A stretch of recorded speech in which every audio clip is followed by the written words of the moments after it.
Sacred Symbols is sponsored by Tommy John and their ever cozy loungewear, especially vital in these cold winter months. Get 20% off your first order at TommyJohn.com/sacred. That's TOMMYJOHN.com/SACRED. Again, for 20% off your Tommy John loungewear, underwear, undershirts, and more, head to TommyJohn.com/sacred. See site for details. Sacred Symbols, a PlayStation podcast, is brought to you by, well, you. If you want to learn how to support our show, go to patreon.com/laststandmedia. Greetings and salutations. Welcome back to Sacred Symbols, a PlayStation podcast. This is episode number 237. My name is Colin Moriarty. I'm joined as always by my son, Chris Raygun. Chris, coming back from the set of, well, I can't really see your hat. It looks like it's actually not. It's a normal brimmed hat, right? Well, no, it's the same patrol flat topped patrol cap that I wear. Right. Okay. Yeah. Because I asked that. We say this all the time, but our quality degrades with each other a great deal in video. But you like when I looked up at you to introduce you, you looked like someone from like Boardwalk Empire, I guess is what I'm saying. Welcome to the show, my friend. How are you?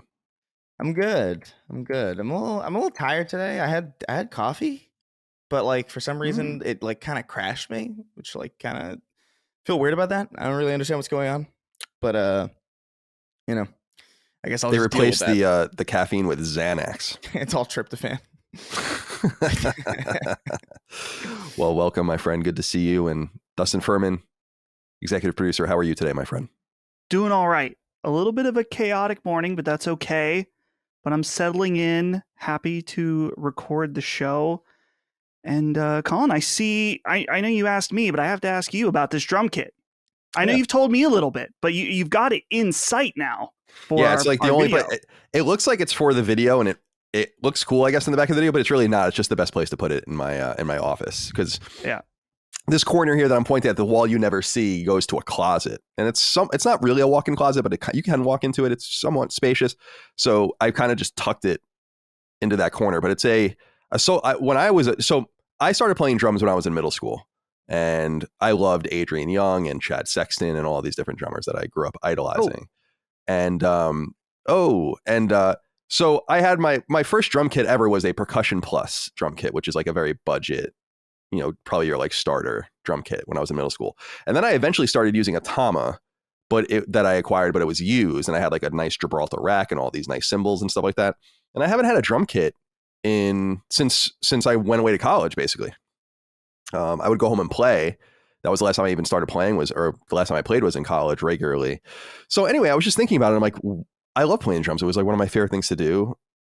People always ask, "Oh, do you play music?" I'm like, "Yeah, I play drum." Like, but I really don't play anymore. So anyway, long story short, my best friend Ramon, who writes the music for our various shows, is in a band called Bad Rabbits that people might know. And the drummer in that band, Sheil, Ramon asked him for some recommendations. He had some kits that he was selling as well, but he was like, what you really should do is go on Sweetwater, which is a great music website, instrument website. And he's like, buy this Pearl so-called jungle kit. It's got a really small imprint. Like it's smaller, tinier. And it's actually on, like you raise the bass drum up with like some sort of, it almost looks like a several inch stand. And so you can use a regular bass pedal on it or whatever. And it sounds just like a regular drum kit, and it takes up a little bit less space, normal hardware, normal cymbals, all of that. So normal snare drum too. So yeah, I'm super stoked about it. And I actually was just playing a little bit before, just trying to get my muscle memory back. You know what song I was playing just 10 minutes ago was, along with in my headphones was, I don't know if you guys know Paula Cole, the singer-songwriter. Where Have All the Cowboys Gone? I don't know if you know that song. From the 90s. Familiar. But it's just boom, da, boom, boom, da, boom, da, boom. Just kind of getting that groove going back. It's fun. So thank you. Yeah, it's good. It's been good. It's been fun. Nice. All right. What else? Let's end the show. That's all I have to talk about this week. All right. Bye, guys. All right. Well, this is Sacred Symbols, a PlayStation podcast. We go up live each and every week. You can get it 3 days early and ad free on Patreon, patreon.com/laststandmedia. With more than 12,000 of you over there, we could not do it without you. You get that early ad-free access, the ability to submit your questions, comments, concerns, thoughts, and ideas. Of course, access to Sacred Symbols Plus twice a week. That's our supplement to this show that we put on Patreon, where we do interviews and deep dives, review discussions, and so on and so forth. We recently put up episodes for the Crisis Core spoiler cast, Callisto Protocol spoiler cast and review discussion, Trails of Cold Steel spoiler cast and review discussion. God of War went up. Our first party rankings is up. We've done a lot. We just recorded. What did we just record? We recorded one that goes live soon. What was it, Dustin? It was the Metacritic yearly Right, draft. Right. We scored our Metacritic draft from last year and did the new one this year. We're going to have the sales saga. They just published the new sales data for December, so we're going to get that going again. Lots of stuff going on over there. So come hang out with us. We really appreciate it. It's a lot of fun. We make an episode of Sacred Symbols Plus occasionally free on free feeds, particularly on YouTube, but that's typically only spoiler cast and review discussions and a few other notable conversations. So come join us and hang out. One big thing that I wanted to ask, however, is from Cole Boulas, who wrote into us on Patreon.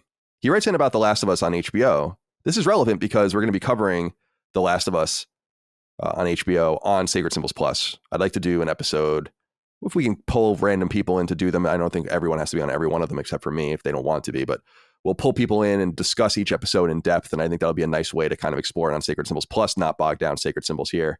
But he says, now that the Last of Us show is finally premiering just a few days after you guys record Sacred Symbols this week, and initial reviews for it are very positive, currently 97% on Rotten Tomatoes. Can we get a final gut check about the show from each of you? I am finally getting around to playing through part 1 on PS5, and I'm eagerly anticipating how Neil and company adapt my favorite game of all time as a prestige HBO show. Chris, are you interested in watching this? And if so, what's your feeling on it? I've not watched anything. I've not read anything. I'll go into a little bit of my take in a moment, but I'm curious what your kind of last minute gut check is here about The Last of Us on HBO. Yeah, I mean, it seems like it's going to be good, and I feel like the second we saw that it was going to be on HBO, we all assumed that it was at least going to be great, and so it seems to be the case. It seems to be pretty well received. I'm still very much of the mind where I'm not excited for it. It's just like, oh, it's around the corner, so I'll check it out. Like, you know what I mean? I don't know if I'm busting at the seams, right? But I'm busting, Jerry. I'm busting. I think I don't know. I just, the thing that I read, that I saw, I didn't really seek this out. It was just sort of on my social media feeds.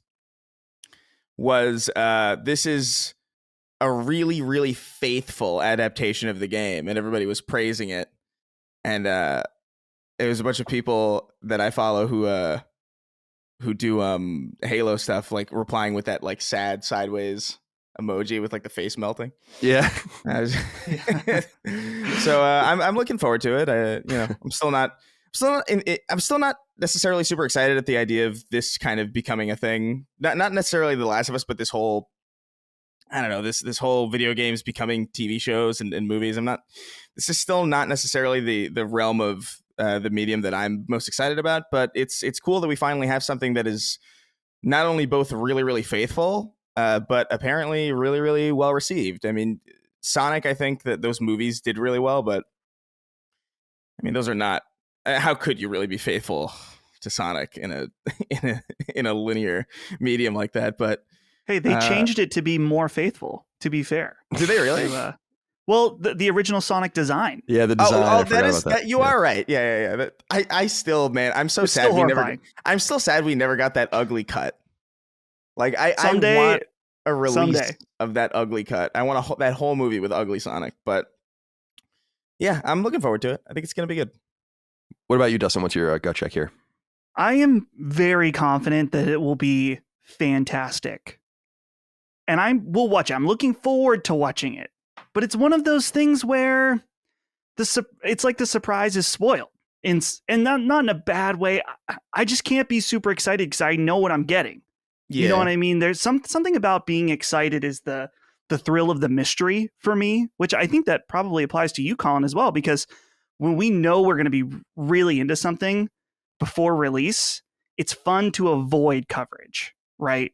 Like for me right now, the new Fire Emblem comes out next week. I'm very, very excited for this game. I saw a little bit of the previews and I thought, no, because part of the fun for me is figuring out what the game's about, all the systems. And for The Last of Us, I guess maybe the way I should look at it is that they will be expanding on it in some ways. And so that could be the fun of of the mystery. But overall, it's if you've played the game and it's very faithful, then you know what's going to happen. And if you're very into seeing adaptations, seeing things with live action, then you have every reason to be insanely excited. But I am, like I said, confident it will be good, but I'm not like chomping at the bit to see it. So I actually, I didn't have HBO. I haven't had HBO in a while. I had it for like 2 months when we were doing Game of Thrones on Knockback, but before that I hadn't had it since I lived in California. I can afford all these things. Like a lot of people can. I just feel like you're just wasting money for no reason. So I stopped the subscription or whatever. So a couple days ago, I got it back and was exploring, and it's cool. First of all, HBO is so high quality, and there's so many things that I haven't seen that I need to catch up on. I only watched the first season of Barry, which is so fucking funny and so clever. That. Barry's great. Yeah, and I watched it actually back in California when I still lived there, and then I just never watched it anymore. So I started watching it again with Micah, and I'm like, Henry Winkler is like a revelation in that show. He's so fucking good in that show. But so I got it back. I'm ready to go, and we'll do it on Sacred Symbols Plus. I have a confession though, because it wasn't really that hard to figure out what I should do, but people know I bring it up every once in a while. I'm friends with Neil Druckmann, and we're not like best friends or anything like that, but we talk and exchange texts and holiday cards and shit like that. And I was talking to him last month, and I think I was congratulating him. We were, I think, texting because of the holiday card stuff, and then I was congratulating him on the show, and he's like, here's my contact information for my personal representative. Like, he has like his own agent. And he's like, just reach out to this person for anything you need, for anything in the future. And, knowing I think that PlayStation doesn't like me. And he's also like, they'll give you a screener for The Last of Us on HBO, like right now. And I was like, I thought about it and I appreciated it, but I just never reached out for that because I wanted to watch it at the same time as everyone, just like we play the games at the same time as everyone. Even though I could have done that, I don't know. It felt like it went against our rules. So that's my confession. I did say no, which, but I appreciate the offer nonetheless. So I'm as clueless as everyone else is, and I'm excited to go into it on Sacred Symbols Plus. I think it's going to create a lot of interesting conversation. I know Micah is probably going to be involved in some of those episodes, probably Ben, us, obviously. So look forward to that, please. Please look forward to it. Just a few other notes to touch on. Merch, laststandmedia.store. We appreciate your support. Oh, I have an announcement about merch, Colin. Oh, I don't think I was aware of this. Well, no, you are aware. You just don't remember. Yeah, and as we have a new product, we have a new product we all that is have launching dementia today. And it is sorry for the audio listeners, I'll describe it. The Sacred Symbols beanie. There it is. And this thing, I knew it was going to be sick, but it is way sicker than I expected. It is a nice embroidered logo, much like our other beanies. So if you would like one of these, they're available now in our store, along with a major restock. We've got our old hats are back in stock, and I think we got new Sacred shirts in and new Last Stand shirts. So if you've been waiting, maybe your size is out of stock, it's in stock now. So new hat, restock, check it out. Yeah, we appreciate it. It's a great way to support us, especially if you're a scallywag and a freeloader that doesn't support us on Patreon for some reason. We appreciate that. And remember, free shipping domestically on all stickers. Yeah. So go grab a sticker if you'd like. What else? Clips channel still going on YouTube. So go check that out. We appreciate you. Leave us nice reviews on iTunes. Follow us on different podcast services that you choose to use, and YouTube and all of the rest. And remember to follow Constellation, our new podcast. And I already have an announcement about this because I wrote a letter to the audience on Patreon yesterday from when we were recording, just letting everyone know I had a conversation with the Dukes. Defining Duke is our Xbox podcast done by Mr. Matty Plays and Lord Cognito. And I had a conversation with them where they were kind of feeling a little pinched for time.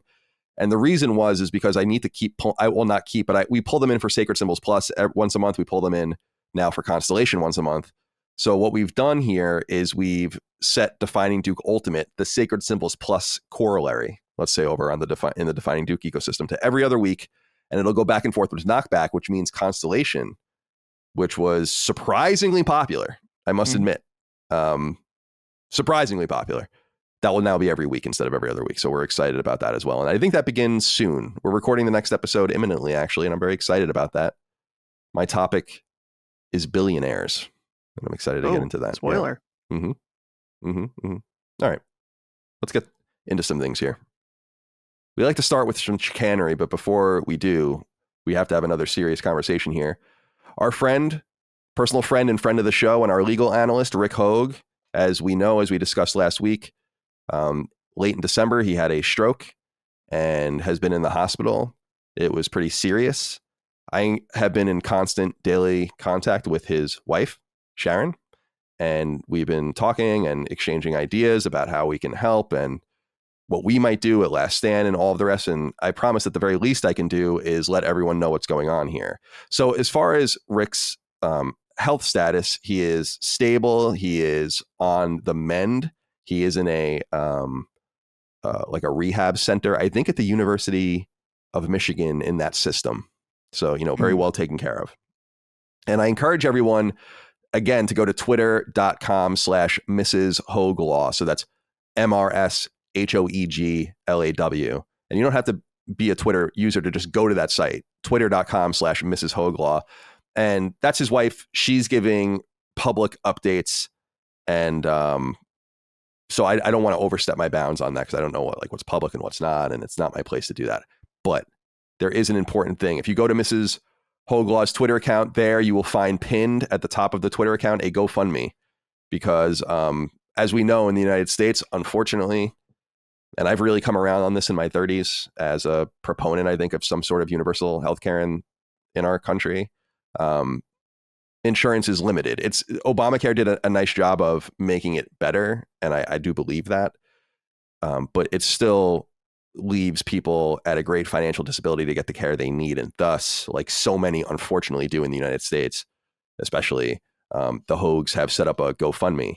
And you can have a link to that. It's called Reasonable Minds Can Rebuild. And you can find a link to it directly on Mrs. HOEG's Twitter account. So please do that here. He's already raised, as of the time we're recording, more than $56,000. Dang, that's double than when I looked yesterday. Which is amazing. And awesome. We're going to do everything we can to help out and raise awareness of this. So if you're interested in helping out our friend Rick HOEG, consider doing so. And of course, thoughts and prayers matter a great deal, I think, personally. So if that's the best you can do, we appreciate that as well. So we're going to continue to pull for him. We'll give you guys updates on the show as we go. But of course, you can get more daily and more intimate updates from his wife. And we wish him the very best. Okay. As I think he would like us to do, let us get into some corrections, because Rick HOEG, he likes to keep things buttoned up. There's one thing about Rick HOEG we know: dot the I's, cross the T's. Eric Myers wrote in and said, "What's up, guys? Slight correction for Colin. Last week when talking about Dead Space and the engine it used at the time, you mentioned that EA would never have used Unreal at the time for game development. Well, they actually did, and used it throughout the entire Mass Effect trilogy. Obviously, BioWare was acquired after the release of the first Mass Effect game, but I thought it would be something to note, since both series came out and ran parallel to each other around the same time." Yeah, that's a good point. BioWare was independent when Mass Effect 1 was in development, but nonetheless, it was always EA published, and therefore, you're entirely correct on that. Thank you, Eric, for writing him. This one's for you, Chris. I thought Weary-san might give you a little bit of a clarification on your flight travails. Says, "Hi, boys. This one is mainly for Chris. I work in flight control for one of the major U.S. airlines, not JetBlue. And I figured I would offer some behind-the-scenes info on your flight home to Burbank." So as we remember last week, Chris was talking about how it was like he was trying to land, the pilot was trying to land on an aircraft carrier. And he had to make a pin because it was so cloudy, he had to keep pulling up and trying again. Yeah. When a plane is flying an approach to an airport, we have what are called approach minimums for that approach. It is traditionally a visibility requirement and a decision altitude. When the aircraft reaches that decision altitude, they must have some sort of adequate reference that the runway is in sight, whether that is the approach lights or the runway itself. If they don't, they execute a missed approach and go around, which is what happened to you twice. When the weather is bad, we carry fuel to name an alternate airport in case landing at the destination becomes untenable. Ontario in your case. Also, Burbank has notoriously high minimums and bad approaches, whereas Ontario is our usual go-to alternate in the LA area, as it is slightly higher elevation, which means it is less prone to fogging in. And it has much better runways and approaches. Anyway, sorry that happened, but at least you got on the ground safely. The weather system last week was no joke. Keep up the great work. So a little bit of aeronautical knowledge being shared with us. Chris, here's the thing. Why can't the plane land itself? I'm just going to say it again. Just land itself. The plane should just land. We have Teslas driving down the road. You're telling me this plane can't land? Well, we do have Teslas driving down the road, but there's a lot of videos of that not really working. Yeah, So, I you know saw what? one in San Francisco actually, where one just stopped in a the tunnel. middle of a tunnel. Yeah. Teslas are weird, but like I really don't think we're there yet at all. I'm not really all that convinced we will be in the for quite a while. Just this weird kind of testing phase that we're in right now, where Teslas are just stopping in the middle of the highways and shit. It's just like, nah, man. I will never use that feature as long as I live, probably. Did you see, there was a clip a few years ago of a guy, he was filming at an intersection, and there was a guy asleep at the wheel. He was letting his Tesla just drive him around. Yeah. No problem. Some people have the abundance of trust in this system. Well, I remember he wasn't dead. Wasn't there a story, Chris? This might more resonate with you being in California, because I remember when I lived there, kind of in the more nascent self-driving days. Wasn't there something where a guy got run over and killed by an autonomous vehicle because he jaywalked in front of it, and jaywalking was not programmed into, like, the idea that the car would see a person outside of a crosswalk didn't compute. So it just ran him over. I think you're right. Yeah, and killed him. I think it was in San Jose, as I recall. And that always struck me as, I'm sorry, it's hysterical. I mean, look, there are really sad but objectively funny ways to die, and that's kind of one of them. Right. It's like the Segway guy going off the hill, right? One of my friend's exes was telling us a story. We'll move on after this, but like they were telling me a story once about like how they tied their dog up outside. In the backyard, and then they went to church, and then they came back, and it jumped over the fence and hung itself while they were listening to Semi-Charmed Kind of Life, and that. Oh my God. That image to me is hysterical. That's sad, tragic for sure, but that is a hysterical, like the thought of a dog dying to Semi-Charmed Kind of Life, and you're just like, and it did it itself. It's too good. That San Francisco band. I had a dark. Man. It just brought up a Kevin, the producer at Kind of Funny, old friend of mine, would tell a story about his wife had a Boston Terrier that apparently was just disappeared by like a coyote one day in their backyard. Like, ooh. You only saw like and I'm like, whoa, crazy shit, man. Got to watch out for these pups. Yeah, man. Yeah. Got to watch out for these pups. Don't leave them outside. They're dumb. No, they're so. Oh my God. I wonder about Rush specifically sometimes, where I'm like, whoa, man. Whoa, Nelly. Not a lot going on up there. Okay. Chris, Dustin, I'm so annoyed by this next thing I'm going to read you. Comes from Quince, who I think is the same. I think it's the same person that does Sacred Cell Saga with us, right? That is the same name, but based on what you're about to read, we better verify. Yeah. Because this is extreme. Trust then verify. Hey lads, my girlfriend saw me brushing my teeth for the first time this week. She was shocked to see that instead of holding my head still and using my arm to generate movement, I instead hold my toothbrush still and vigorously bop my head up and down to generate the required friction to get my teeth clean. This seems to have caused her great distress, and she has even insinuated I should change to a more conventional style. Do you think I should abandon 3 decades of perfectly functional teeth cleaning procedures to appease this girl? And do you have any unusual bathroom habits? Don't worry about us. Don't even worry about me. We really need to get into this one because this is preposterous. I don't even. So what you're basically, if that's how you brush your teeth, then why wouldn't you just have some sort of stand in your bathroom with a toothbrush sticking out of it? And then you just walk up to it and you just move your head and just let it just go crazy in your mouth. There you go, Lockmore. What an unnatural, like, I can't even imagine getting a good rhythm with my head like that. Like, that's so, this guy's neck must be insane. Is the first thing I thought. Is like, this guy has to have the biggest neck, the most muscular fucking neck in existence. If you're brushing your teeth every day with just head movement, Is that why you're doing it? Is it like an exercise for you? Yeah, like, he's got like really powerful, like this muscle here in his neck. Yeah, is like it's insane. But he's like a stick everywhere. It looks like a snake swallowed a basketball. Yeah, exactly. Like Wide neck. That's crazy to me. This whole thing is insane. Like, look, I don't think you necessarily have to change because it's not. If you're, I understand if you're doing 3 decades doing this, that's going to be hard to unlearn, and for you. I could see how that would be massively inconvenient. However, I just can't conceptualize how this very nature of brushing your teeth isn't infinitely more convenient than just the normal way. You know what I mean? Like that's kind of where. I know what you mean. Yeah, I know what you mean. Here's the thing. Yeah, I got 2 thoughts on this. Please. First of all, number 1, I think I'm calling bullshit on this. I think that we have someone who knows what, quite frankly, triggers us and wrote this in because they knew it would elicit this type of response. Let's say that's not the case. I'm just going to say it. There's something deeply Freudian about this. There's some kind of, this motion. It's a blowjob motion. That's what I was just saying is like, because you think everyone listening to this, you're thinking it's crazy, right? But do it. Like just hold, I'm doing it, holding my pen up to my mouth, right? And just pretending that the motion, like this is what you would have to do, is this motion. It's even crazier when you do it. But here's my conundrum because I would agree with you, except for if this is the same person that works with us on Sacred Sales Saga, he already has our attention, right? Wouldn't you do this to become like a character or something like that? But you're already in. So I actually think he might be telling the truth.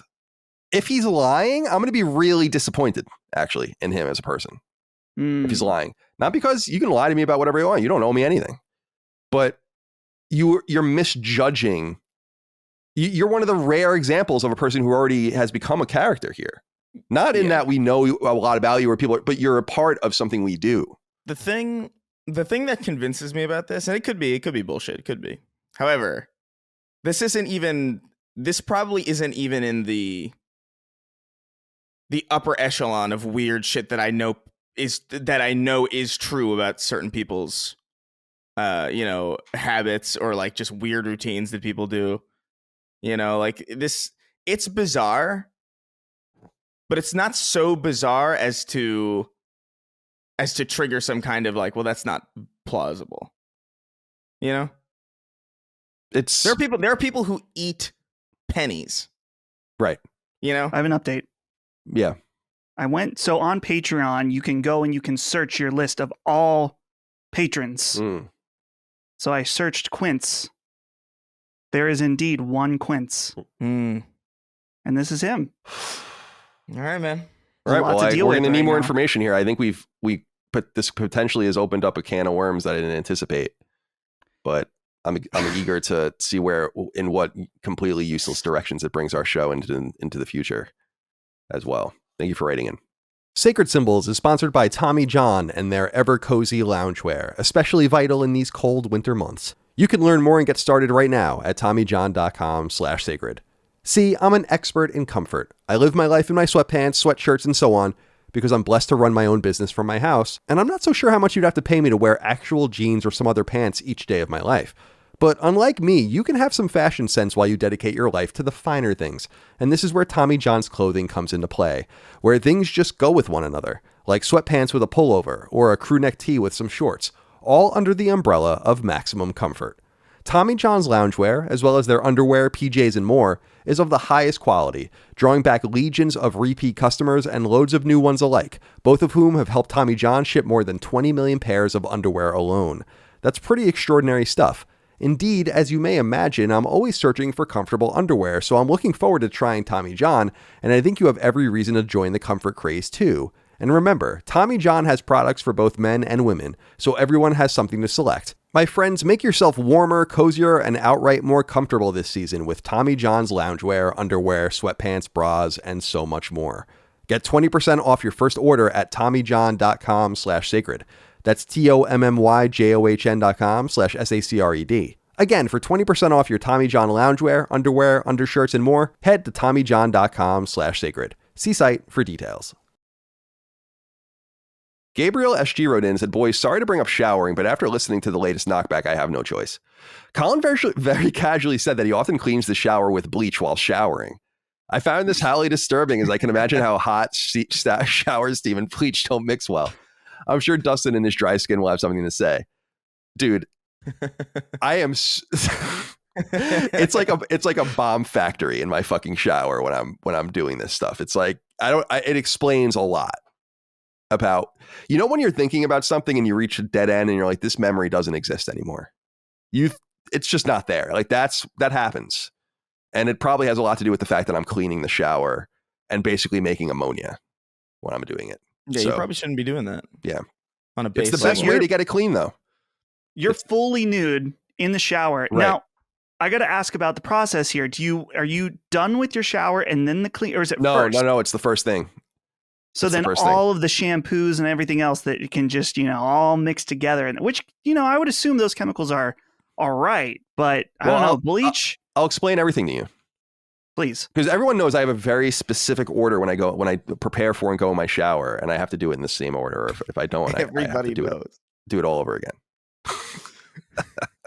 So what I actually do is, because my traditional thing is like I use mouthwash before I get in the shower because I brush my teeth in the shower, so I'm getting my mouthwash going and all that. Then I get in the shower and brush my teeth. But when I'm going to clean the shower, I get naked, I use my mouthwash, and then I stop the process.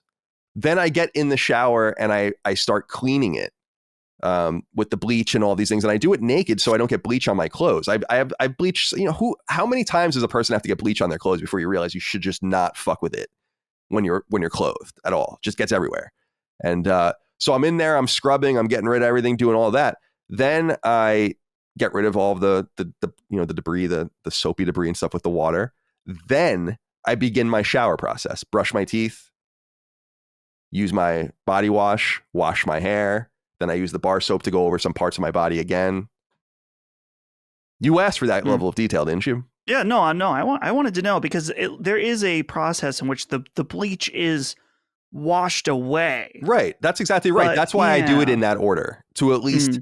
Now, do my hands stink like bleach for 2 days? Yes. I mean, okay, well, did I lose somewhere between 1 and 5 million brain cells while I was washing the shower? Absolutely. Yes.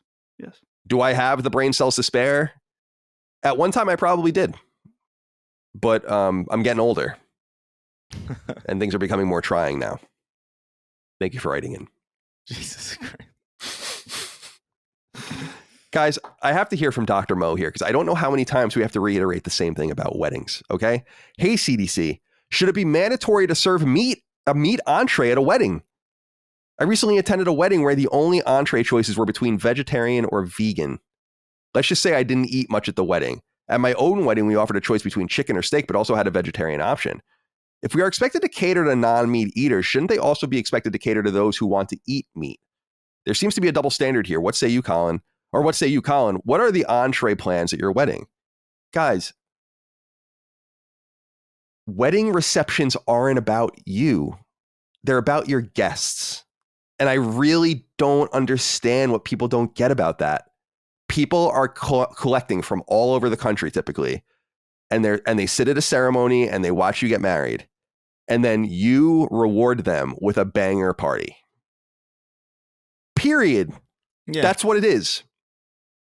That's what it's got to be. So you have to have an open bar, and you have to serve meat. You have to. Now, I'm not saying you have to have a high shelf liquor or whatever. Have a beer option. Yeah. Whatever. Have maybe a shot option or something like that. And then, but you have to give a few. I don't understand what's wrong. What's going on out there? Am I wrong, Dustin? Am I wrong? You're not totally wrong. But there was no dinner at my reception because I was poor as fuck when I got married. How many people did you have at your wedding? I honestly don't know. Maybe less than 200, less 150.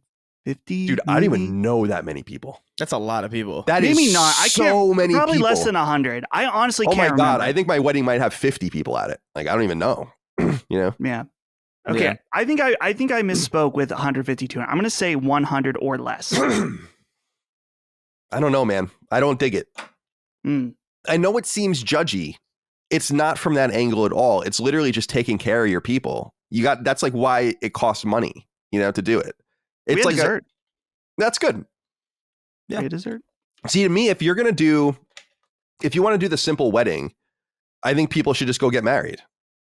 If you're inviting people to something, then I think you gotta, dude, if I went to a place and you were like, here's my vegan option, and I didn't know, I guess, that going in, I'd have a problem with that. Although I did go to a wedding at a vegetarian restaurant in San Francisco called Greens, which is a really great place. So I knew what I was getting into when I went there. And they plied us with lots of liquor as well. That's good. Yeah. So I don't know. Do I come off as judgy, Chris? I don't mean to. No, I feel like people lose sight of what it's supposed to be about. Yeah. It's supposed to be about getting married. No. No, that's the wedding. That's exactly. That is the wedding. Yeah. I agree. I think I feel like I wouldn't have a wedding like this. See, I feel like I would just go get married, just me and the person, and then just whoever's there who needs to sign the papers or whatever, do that, and then just plan an insane party. Almost like completely separate from it, but kind of about it. It's like, hey, we got married, we're gonna throw a fucking huge party, and that's where a lot of it's gonna go. But also, I also get it if because how old were you when you got married, Dustin? 21. You don't got that money. I mean, you don't got that money. So I think it's age dependent. If you're like 35 and you're getting married, you better have it would definitely be different now. You better have a good party.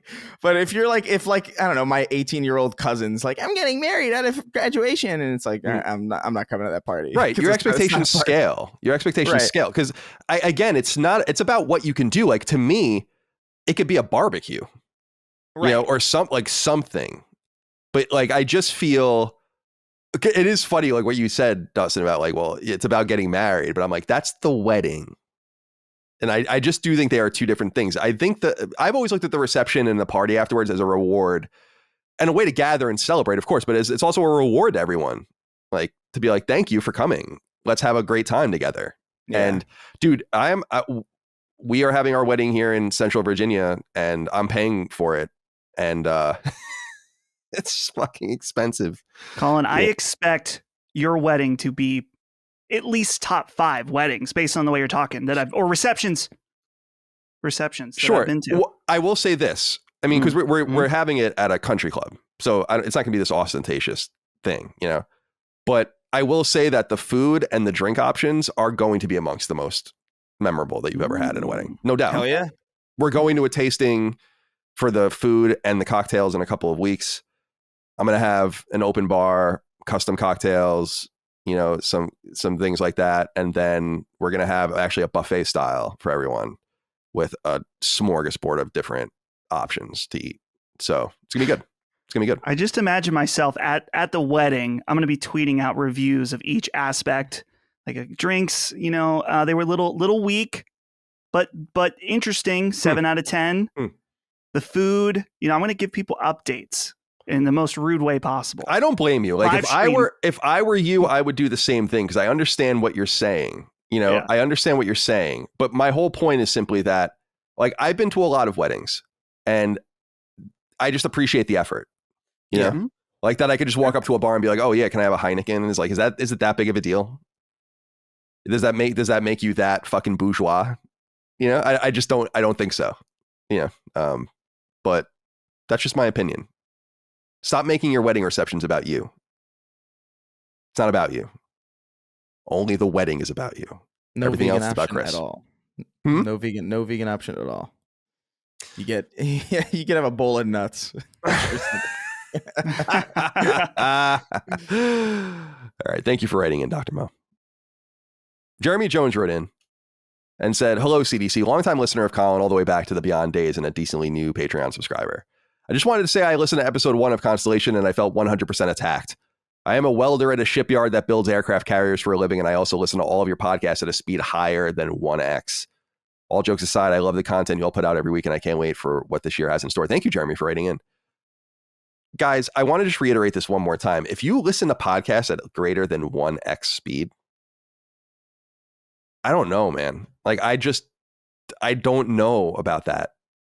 I don't know what to say about that. I don't know how to feel. I know exactly how to feel about that, actually.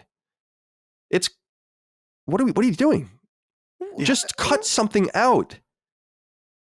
Just cut it out and listen to something in a normal speed.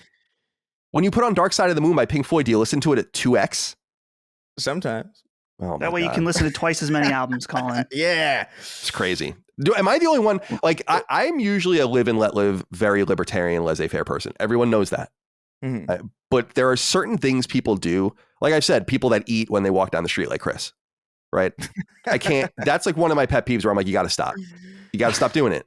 Another one of my pet peeves is the people that earnestly say, I listen to podcasts at 1.5 or 2x, including people on our Discord, and I'm like, that is just incalculable. Hold on. Yeah, I have to.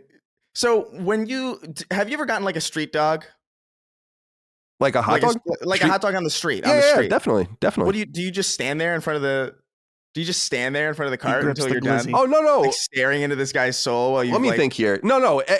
I only do that post bar, and I think that's different, especially in LA. Definitely. I love the hot dog sausage lady with the bacon and the onion. Yeah. But what I'm talking about is a guy at 3:00 in the afternoon walking down Santa Monica Boulevard eating a Subway sandwich.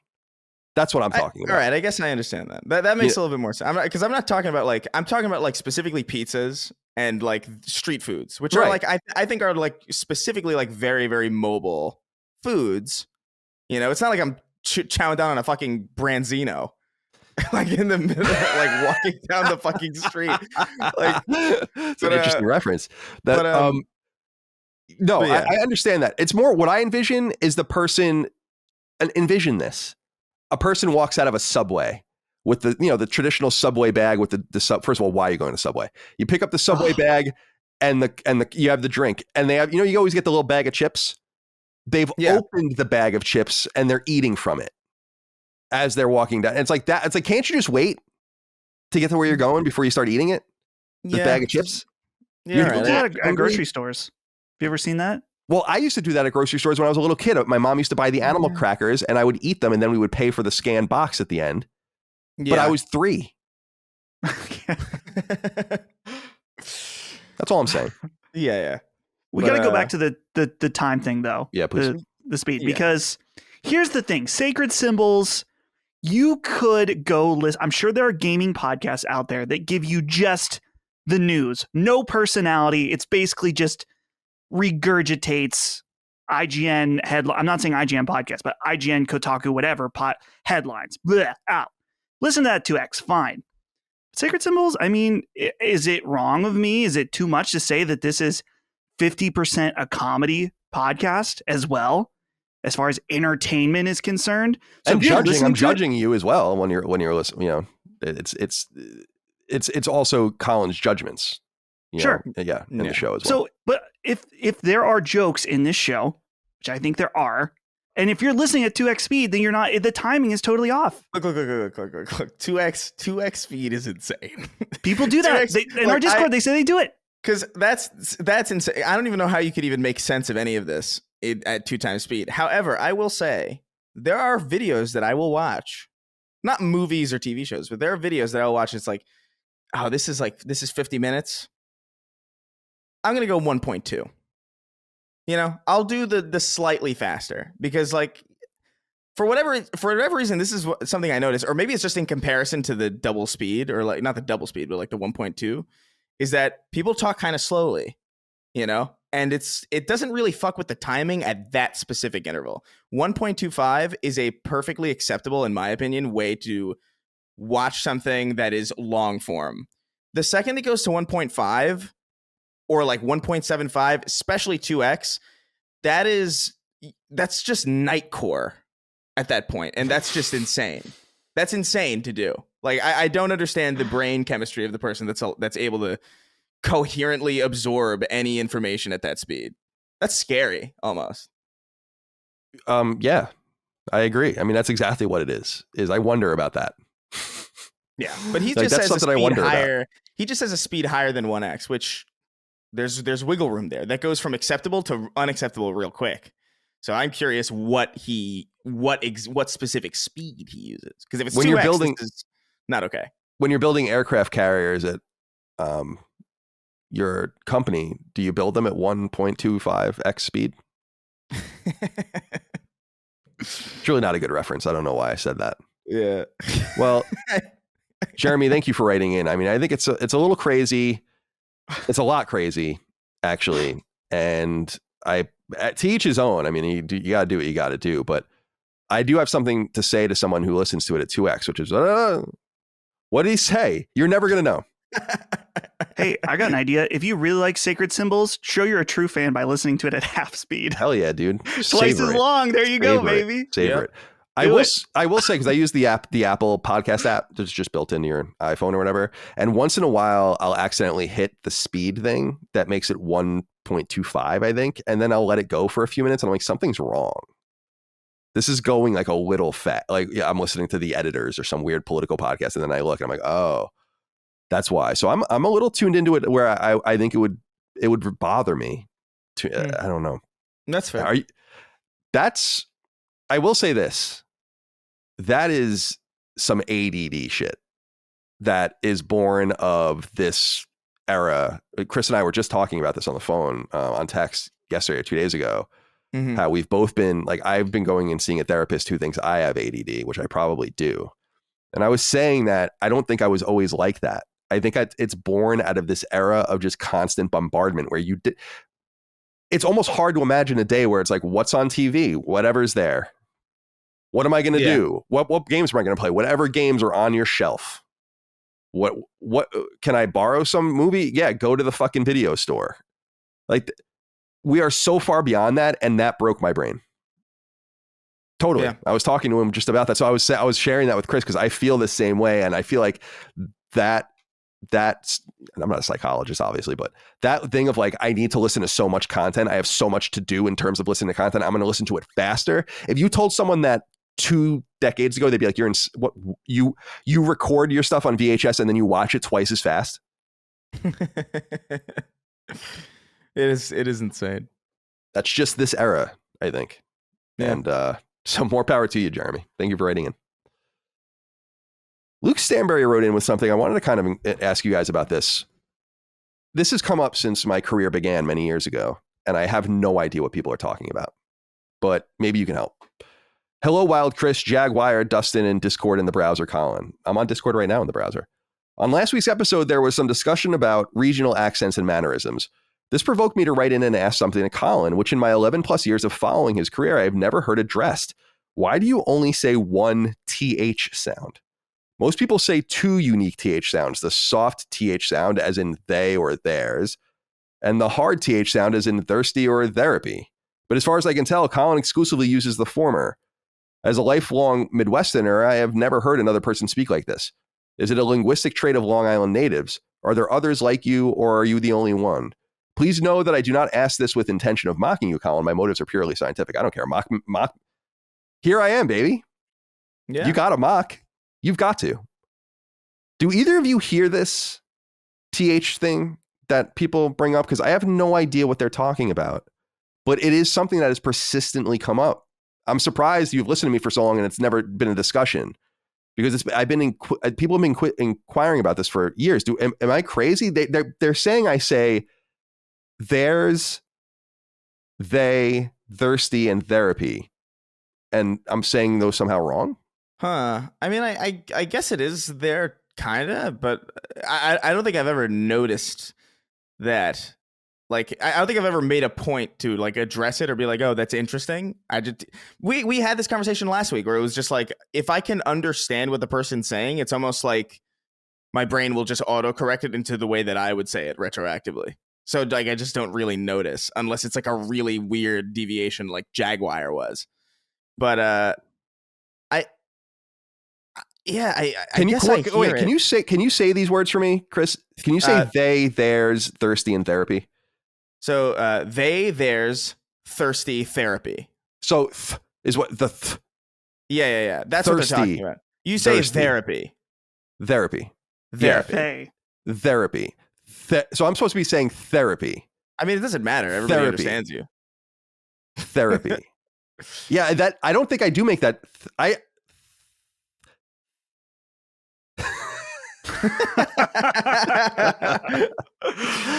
understand what they're meaning, but I don't think anyone.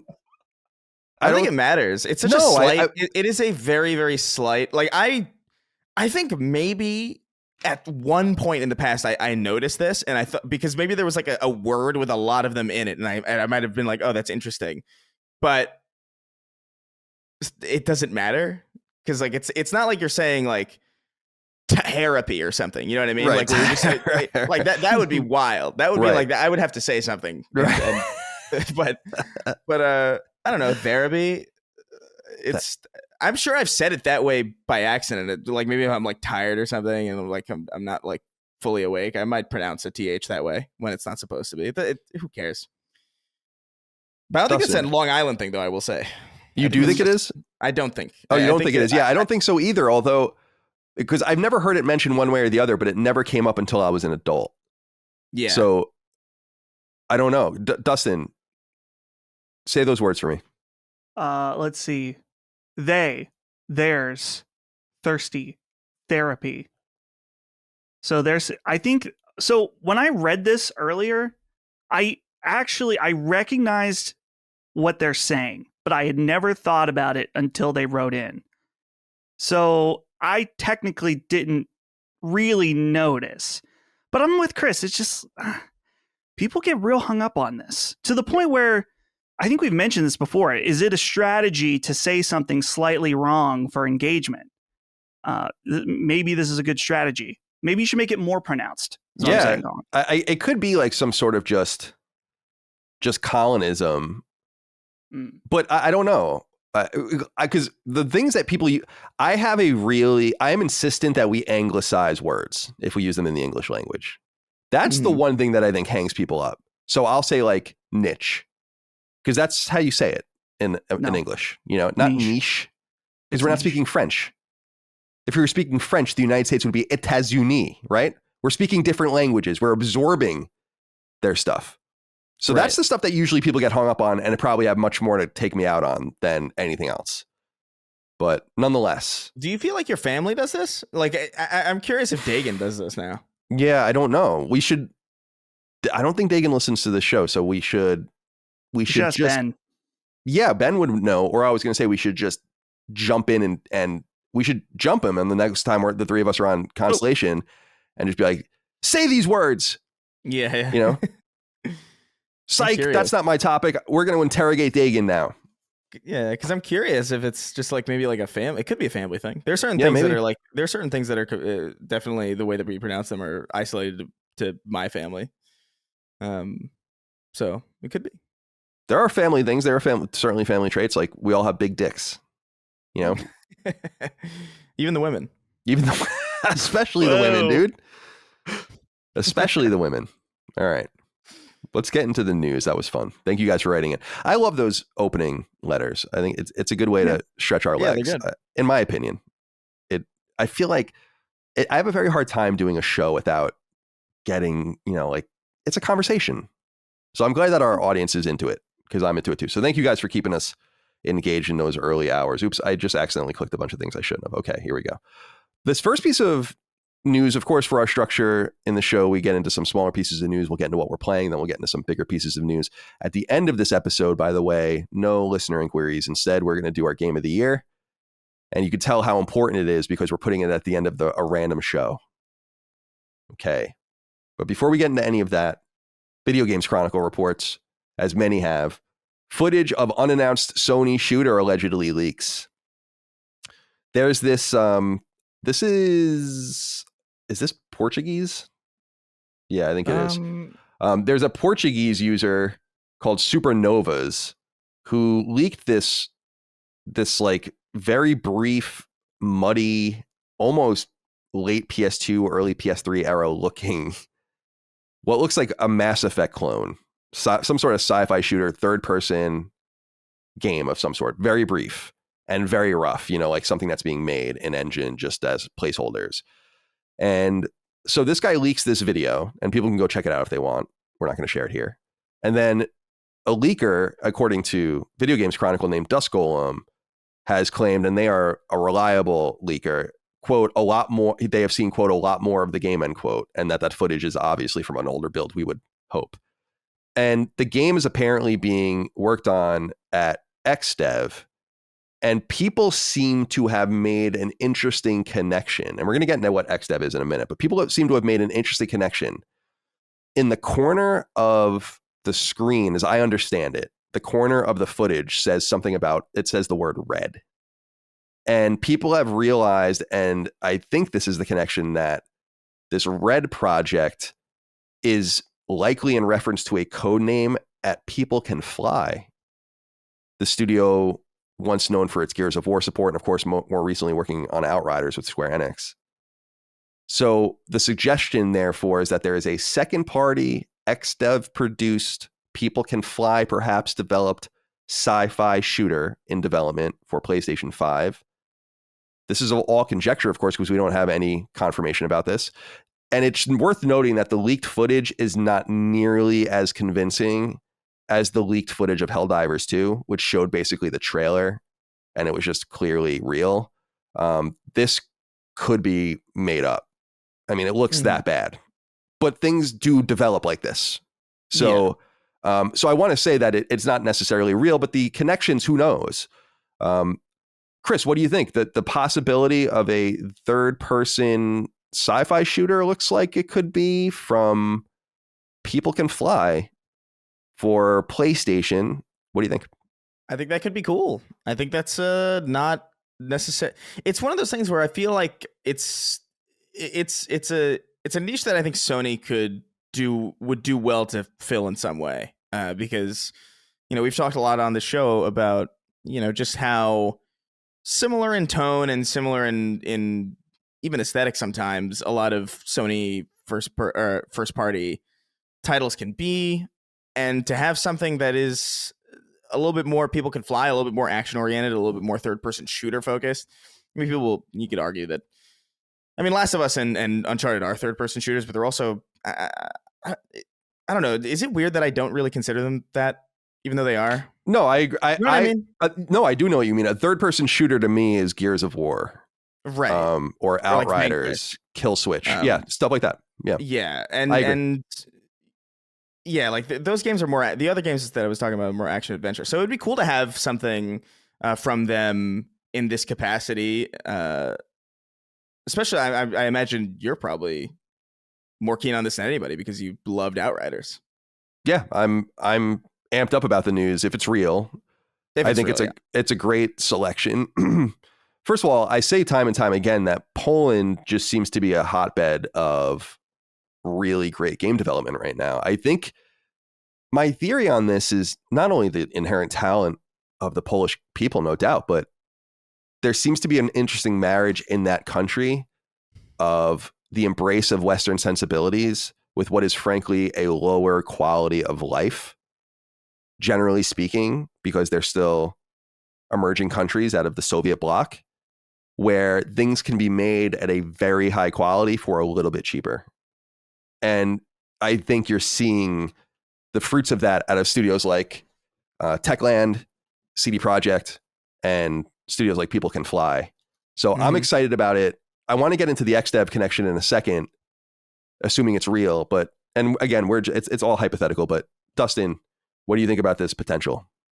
I was looking, and I wonder if this is connected to, because this was back in September, looking at an IGN article from September 27th. Take-Two pulls out of agreement with Outriders developer after 2 years in development. This was a game that they codenamed Project Dagger.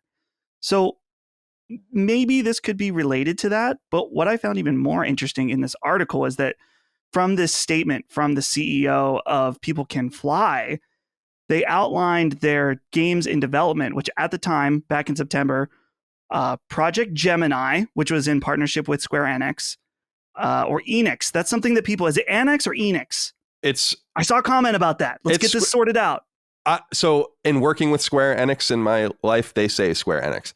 But the I mean, in my experience, that the publishers, the PR people would say Square Enix. When I was a kid, I used to say Enix, but when I was corrected on that. So I don't know if that's changed or there's new conventional wisdom, but that was something that I was checked on early in my career. I can't remember which one I've said in the past, so I'll just say Annex now and pretend I always said it correctly. So that Project Gemini with Square Enix, while Project Bifrost and Victoria will both be self-published by People Can Fly. And they have an early concept stages for a development called Project Red, right, this and is the 2 one. VR games. Right, so the Project Red is the specific one that people think this is. Right. Okay, so it's not the Take-Two then. But no, how many projects they have in development? Well, what's important to realize is that they seem to have somewhere between 6 and 8 different studio locations now. Wow. With well over 500 employees. The interesting one that I think people need to clue in on is that they opened their... So I think when they were expanding in the lead up to Outriders, I think the first studio they opened outside of Poland was in England. This is relevant because XDev is run out of England. And now, so XDev can work with and does work with a lot of different studios, including they used to work with the one-time second party Housemarque, who's now in the first party. They're Finnish. So you're not just connected by geography, but that proximity I think might be relevant because XDev used to run out of 3 different places, which was Studio Japan, which no longer exists and has now been subsumed by Team Asobi, Santa Monica Studio, which doesn't have that imprint anymore, but they used to, during the PS3 and PS4 era, a shit ton of games went through there that people would know. And then they have the imprint at at Liverpool, or what was Liverpool. And that's where XDev works out of. It's important to realize that XDev isn't, as people talk about it like it's a studio. It really, it is a group within PlayStation Studios, but it's a production pipeline where they're monitoring games, they're figuring things out, producing them, moving assets around to facilitate the creation of second party products. And the difference between, for those that don't know, I think a lot of people don't know and they're afraid to ask, the difference between first and second party games is a first party game comes from a studio Sony owns, an exclusive that Sony owns. A second party game is a PlayStation exclusive or a Sony published, Sony owned IP made from a studio they don't own. And that's what this would be. So I think the potential is awesome. Dude, Outriders is great. And I personally don't think it's any accident that a truncating Square Enix that is shedding a lot of its Western weight continues to talk about Outriders specifically. When they say like we still have an interest, and I'm just paraphrasing, but in their different things, we still have an interest in Western games as proven by our support of products like Outriders. I don't think we've seen the last of that franchise. I think, and what we're going to realize when we talk about Ubisoft in a little while is every publisher is desperate to get as many games as a service going, or games that can draw your attention for even a season pass and a little bit of time and money. It's urgent. It's an urgent matter. And unfortunately, and we'll get into all of that later, but I think that this is a way for them, Sony, to help fulfill that niche a little bit. And it's an unusual, I wouldn't have never imagined that People Can Fly would work with Sony. So I shouldn't say it that way. I should never imagine that Sony would work with People Can Fly. Yeah. So we'll see what happens. All right. The next piece of news I want to talk about, where are we here? Oh, Adam, I think Adam, I had a question from Adam Razik, but we didn't end up using it. Sorry, Adam. Okay. Zuby Tech on Twitter tweeted out something interesting, which is that it seems, and this has been verified elsewhere since, but it seems like a PlayStation 5 bundle, both disc and discless, so the black box and the white box, you'll soon at least have an option to get it with 2 controllers. I found this interesting because though multiplayer gaming is bigger than ever, couch co-op must be smaller than ever, right? What is the reason that you would want to sell a console with 2 controllers today, as opposed to how important that was in the NES era or the N64 era? Or what do you think of that, Chris? I think it's so when your controller dies in 4 hours, you can just you can just use the other one. I that's the only benefit that I could see to it, to be honest. Like it is a little interesting that they're even bothering to do this. Does the price of the bundle take into account the fact that there's an extra controller, or is it supposed to be? It's like unclear because they leaked, I guess, and then were taken down. So anything I saw has no listing for it. It might have changed. I can look. I don't know. But I don't think it has. I mean, more controllers is not necessarily a bad thing. So I mean, maybe it's just a value proposition where people are just like, oh, if you're not going to get a bundle with a game, you might as well get an extra controller out of it. I am curious though. Oh yeah, so here it's where is he? I don't know where he's writing from. It says live on EB Games. The picture from Zuby Tech says $894.95. That must be Australian. Yeah. Yeah, he responded to somebody and said Australian dollar is different. Oh, okay, cool. Yeah. So that's what it is. Yeah, I assume so because the Australian dollar is seemingly inflated compared to the American dollar. So that does seem to take into account the price for an extra. Do they say? Yeah, I don't know. I don't know what the original price is. I'm sorry. I'm ignorant of that. Yeah, but I don't know. Dustin, any thoughts on the PS5s with two consoles or controllers? What do you think of that? I find that, I don't know. I find it a little weird. It's funny to think that they're doing it so you have another controller or a backup or whatever. But I don't see that as a selling point. I guess I just don't get it. I initially thought the same thing as you, but I looked because I just searched PlayStation local multiplayer, and PlayStation has a whole page on their site dedicated to this, and it lists quite a few games. It Takes Two. Fortnite apparently has a local co-op mode. Of course, all the sports games have local co-op mode. I guess, that's such an ignorant thing to say. Yeah. Sackboy, Dirt 5. There's a huge list on here. So yeah, you're right. And I'm trying to think. I have used two controllers at the same time a few times. Like when Holly and I played It Takes Two, that was local for us. Yeah. That was it though, really. Yeah. You know what I mean? That was really it though. That was for us. We're not sports people, so I guess that's kind of a blind spot on our end. But I mean, I guess if it's still a big part of that genre, then I guess it makes sense. Yeah, it's funny when you're saying that. I mean, because in my mind, I'm like, who's playing? I don't know why. I was just thinking about beat 'em ups and just random shit like that, but ignoring the biggest selling games. Like I'm sure people want to play NBA 2K with each other and games like that. Yeah. So yeah, I guess it makes a little more sense when you think about it through that lens. I wanted to point this out. This is interesting. People can just go read about it. I don't have much more to say about this, but gamesindustry.biz, they report Callisto Protocol developers left out of credits.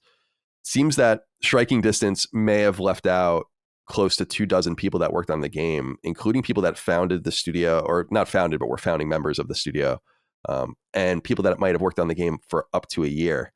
I just wanted to note, like, that must really be quite deflating. And the story at gamesindustry.biz speaks a little bit about how there needs to be a protocol about this and like a rule set in the games industry, which there is in movies and TV shows about how people get credited, like very specifically, because it's so important to their careers and to their future, to the way they're paid and treated in the post release environment. And I'd like to see the games industry create a similar protocol that just has rules, hard and fast rules about how you're credited in games, so we don't have these problems. Because I remember these problems coming up originally with, not originally, but more recently with games like Red Dead Redemption 2, I think. And I think there were other games where people are just left off if they're not at the studio when the game goes gold, which is another weird one. So that's shitty. And I hope that is ameliorated, because then you have to basically go into your IMDb or go on Moby Games or whatever and say uncredited, and it's embarrassing, and it makes it seem like you didn't work on the game. And I don't know why people are so precious with that sort of thing. Yeah. Yeah.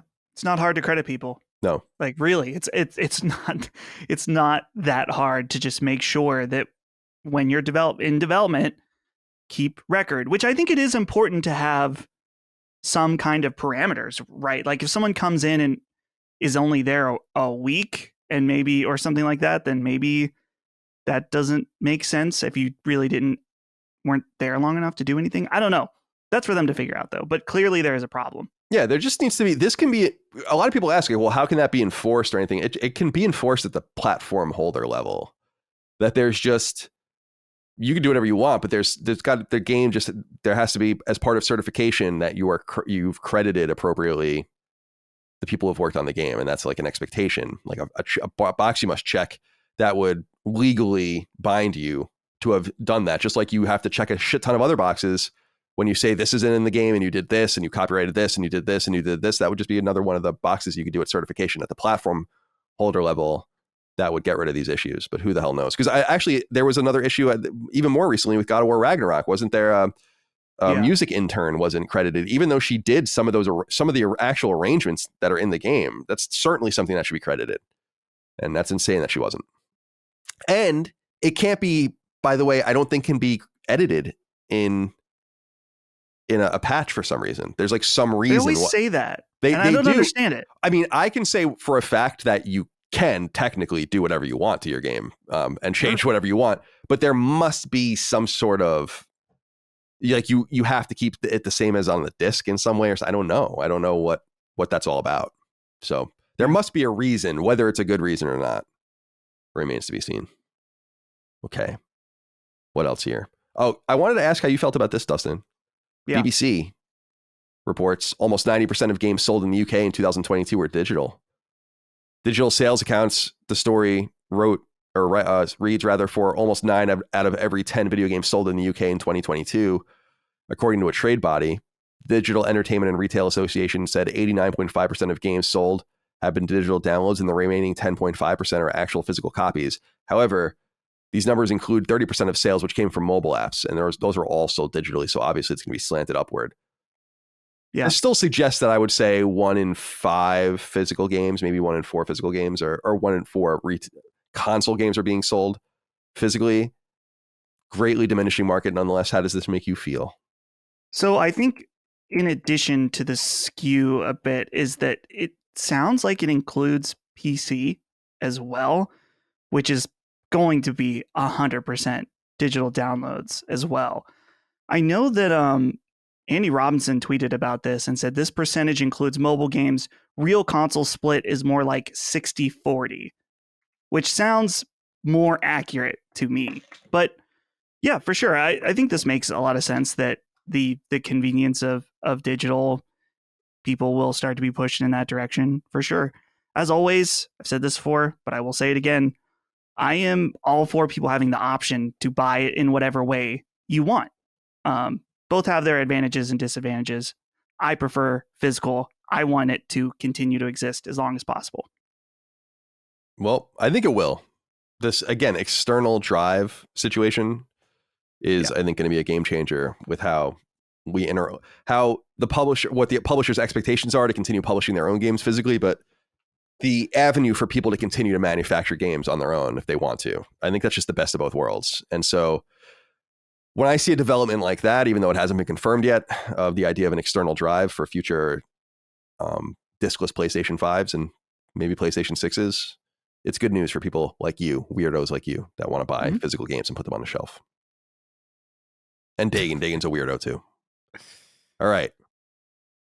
I wanted to speak on this just because people have been writing in about it, and it's not even true. Chris Kenningham wrote in and said, "Hey guys, did you all see this joke of a legitimate," and he said legitimate in quotes, report about how keeping your PS5 vertical could do harm to the console over time? I saw this circulating around all various corners of the internet over the week, and it felt rather sus, as the kids say. Well, sure enough, that news site had to walk back all those claims because they naturally weren't true. Just wanted to know the opinions of the Sacred Crew on this topic, and do you think we'll see more bullshit like this again? Thanks, and keep up the great work." I wanted to ask you, Chris, and I want to start with you, Chris, specifically, because you have an eye for hardware, and Dustin does too. But for me, I saw this story, and I was immediately like, that can't be true. Yeah. And the reason I thought that was, where would be the evidence of this over all of this time? If it just didn't make sense. We're in the 26th month of the PS5. This would have, that would be like saying the red ring of death would have taken 2.5 years to materialize when it took like 2 seconds for it to materialize on the Xbox. Yeah. When something is fundamentally wrong with a machine where you can't even put it a certain way that it's made to stand, we would have known that a long time ago.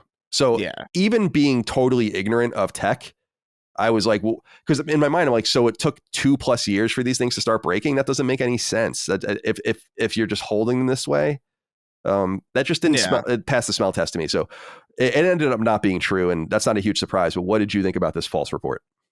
I mean, I think it's pretty obviously nonsensical.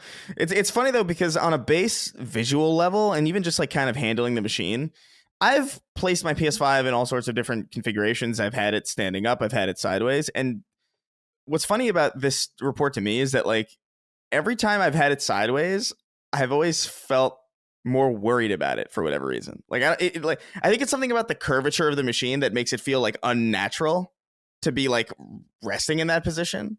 Right, because you have to use the clip in the back to make it stand right. Yeah, and then the clip doesn't I don't know about you guys, the clip isn't really quite stable as it is when you have to when it's standing vertically, when you can actually screw it in.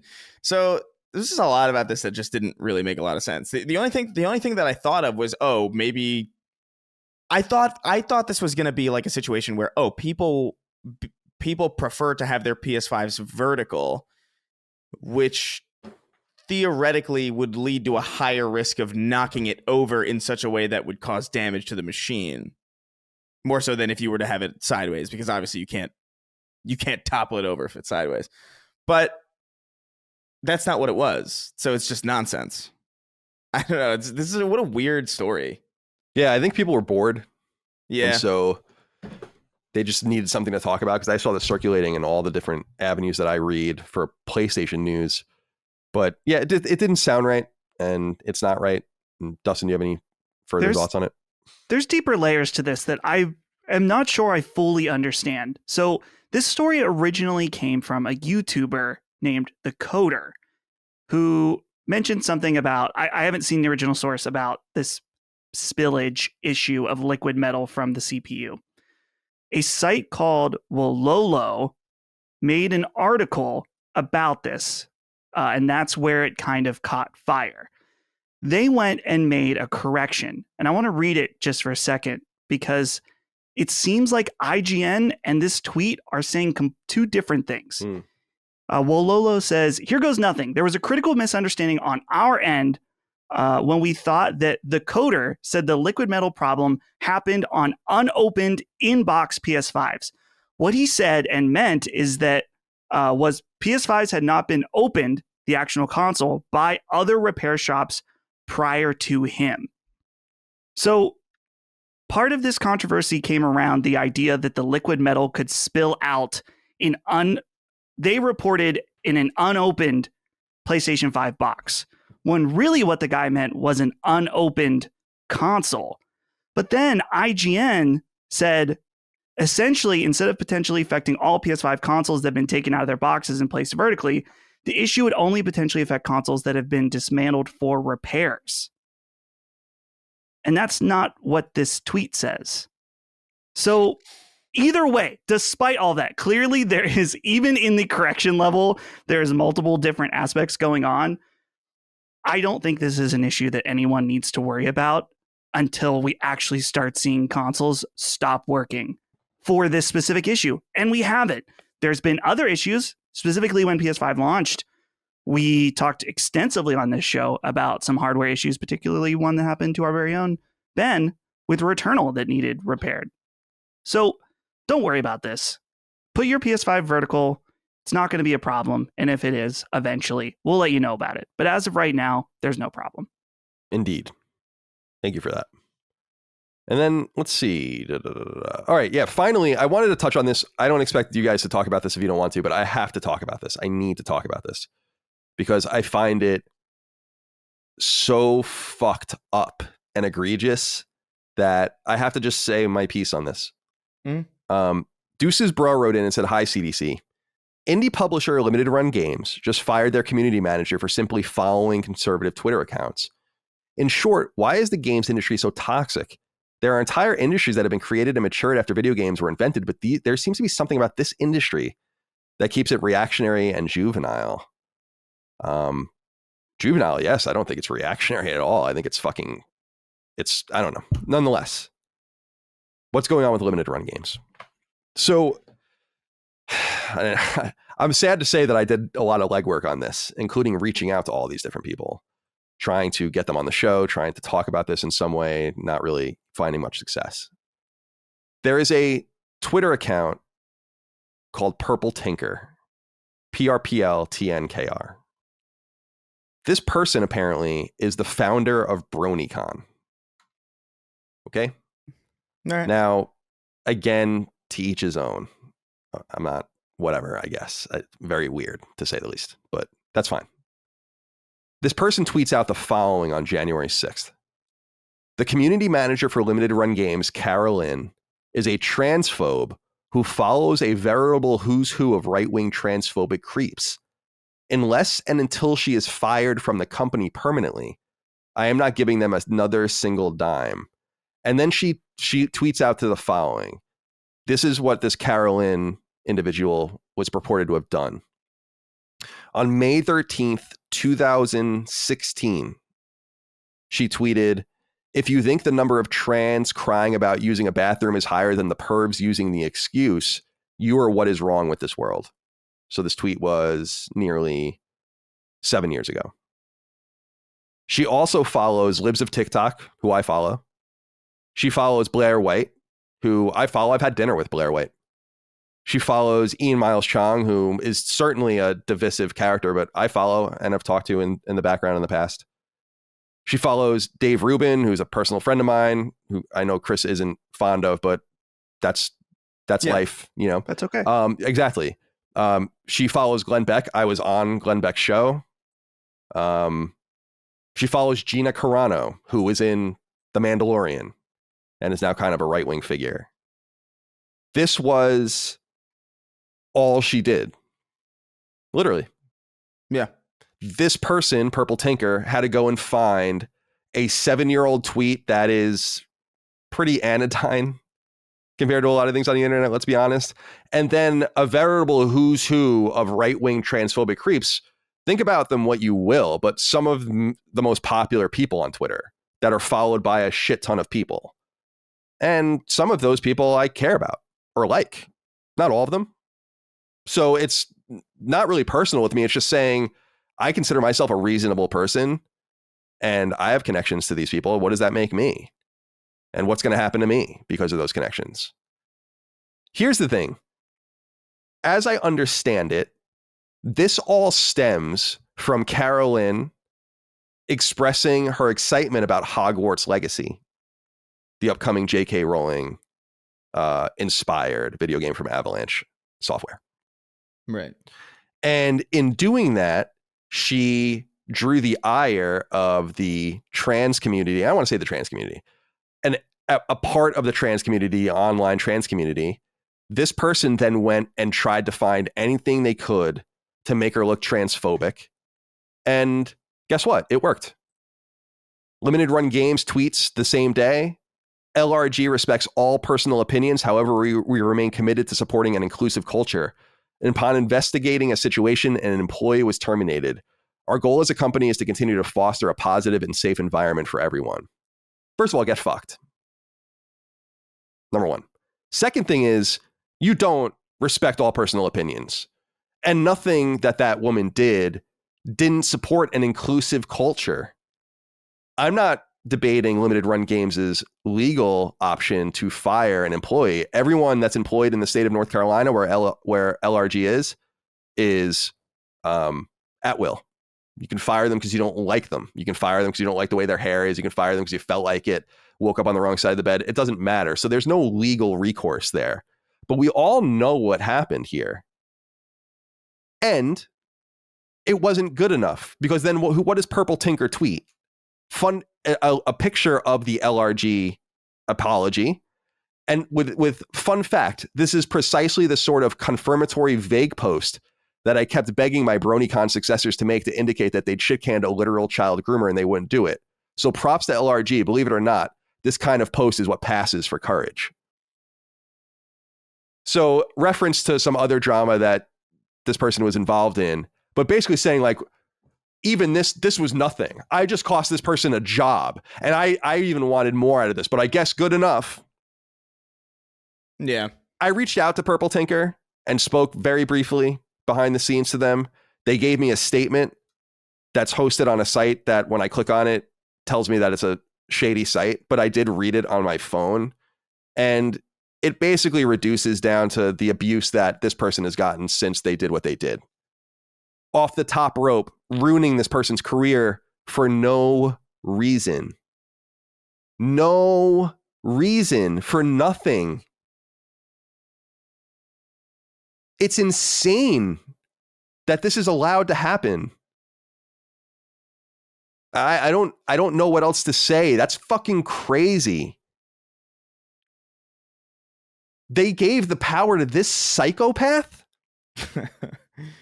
Limited Run Games said, yeah, this fucking weirdo is totally right. This no doubt hardworking employee that we have that we liked until we saw this tweet, and that no one else, this tweet was so harmful that it existed for 6.5 years and no one said a word. Yeah. And I asked, I know I'm going on and I want to let you guys in, but I want to make sure I get to all my points here. Sure. When I wrote to Purple Tinker, I said the following. I asked specific questions. They had answered specific questions. Other than a forgotten tweet from 2016 with 5 likes and something about the highly questionable Jessica Yaniv from 2019, she also tweeted about Jessica Yaniv, another character, if you guys want to read about that. Were you able to find anything else Carolyn, the LRG employee, posted, said, etc., that might be considered deeply offensive? And how would you define those offenses? A quick search shows that you're purported to have said many, many, much more deeply offensive things, and I wonder how you'd square that, and if any of your current or future employment shouldn't be in jeopardy too. There is a Tumblr post that recounts a number of things that this person has been involved in that I don't know if they're true or not. I have no idea. But recounted are on orders of magnitude more severe than this. So I wanted to know how the person might square that. And then I also said, number 2, the crux of your argument seems to surround people she follows on social media. Do you generally believe in guilt by association? And if so, should you be held to the same standard? You yourself agreed with another's assessment of you being, quote, perhaps your fandom's worst internet bully, end quote. And I wonder if people should be harshly judged for following you, including losing their jobs. And I linked to her or this person's own tweet where they say that they're wrong, that they were awful in the My Little Pony community, I guess it is, and that they were the worst and all these things. So just by that, guilt by association, what does that mean for you? And I also asked about Hogwarts Legacy and other things. In addition, I reached out to both the CEO and the COO of Limited Run Games twice for comment, and they didn't respond. That is, of course, their prerogative. I think they're cowards for what they allowed to happen to this person, and over nothing. And the thing that I want to exit is with this. And some people aren't going to like this, and that's okay. We can not like the things that we have to say. I have never seen a marginalized community in my entire life wield this much power ever. I want to stop hearing about it, about the marginalization of a community that can have a person lose their jobs like that over a 6.5-year-old tweet of an anodyne nature that was found by an activist. And the company is so afraid of the blowback from the activist that they fire the person. That's not marginalization. That's pure, unadulterated power. And it is being wielded all over the place, socially, in corporate America, in government. It's what we fucking export to the rest of the world, unfortunately. There's nothing wrong with being trans, and there's nothing wrong with being yourself. There is something wrong with leveraging your identity to ruin other people for no reason because you got out of bed one day and felt like it. That's not marginalization. That's myopia. That's self-importance. That's making you the protagonist of all things. And it's an outrage.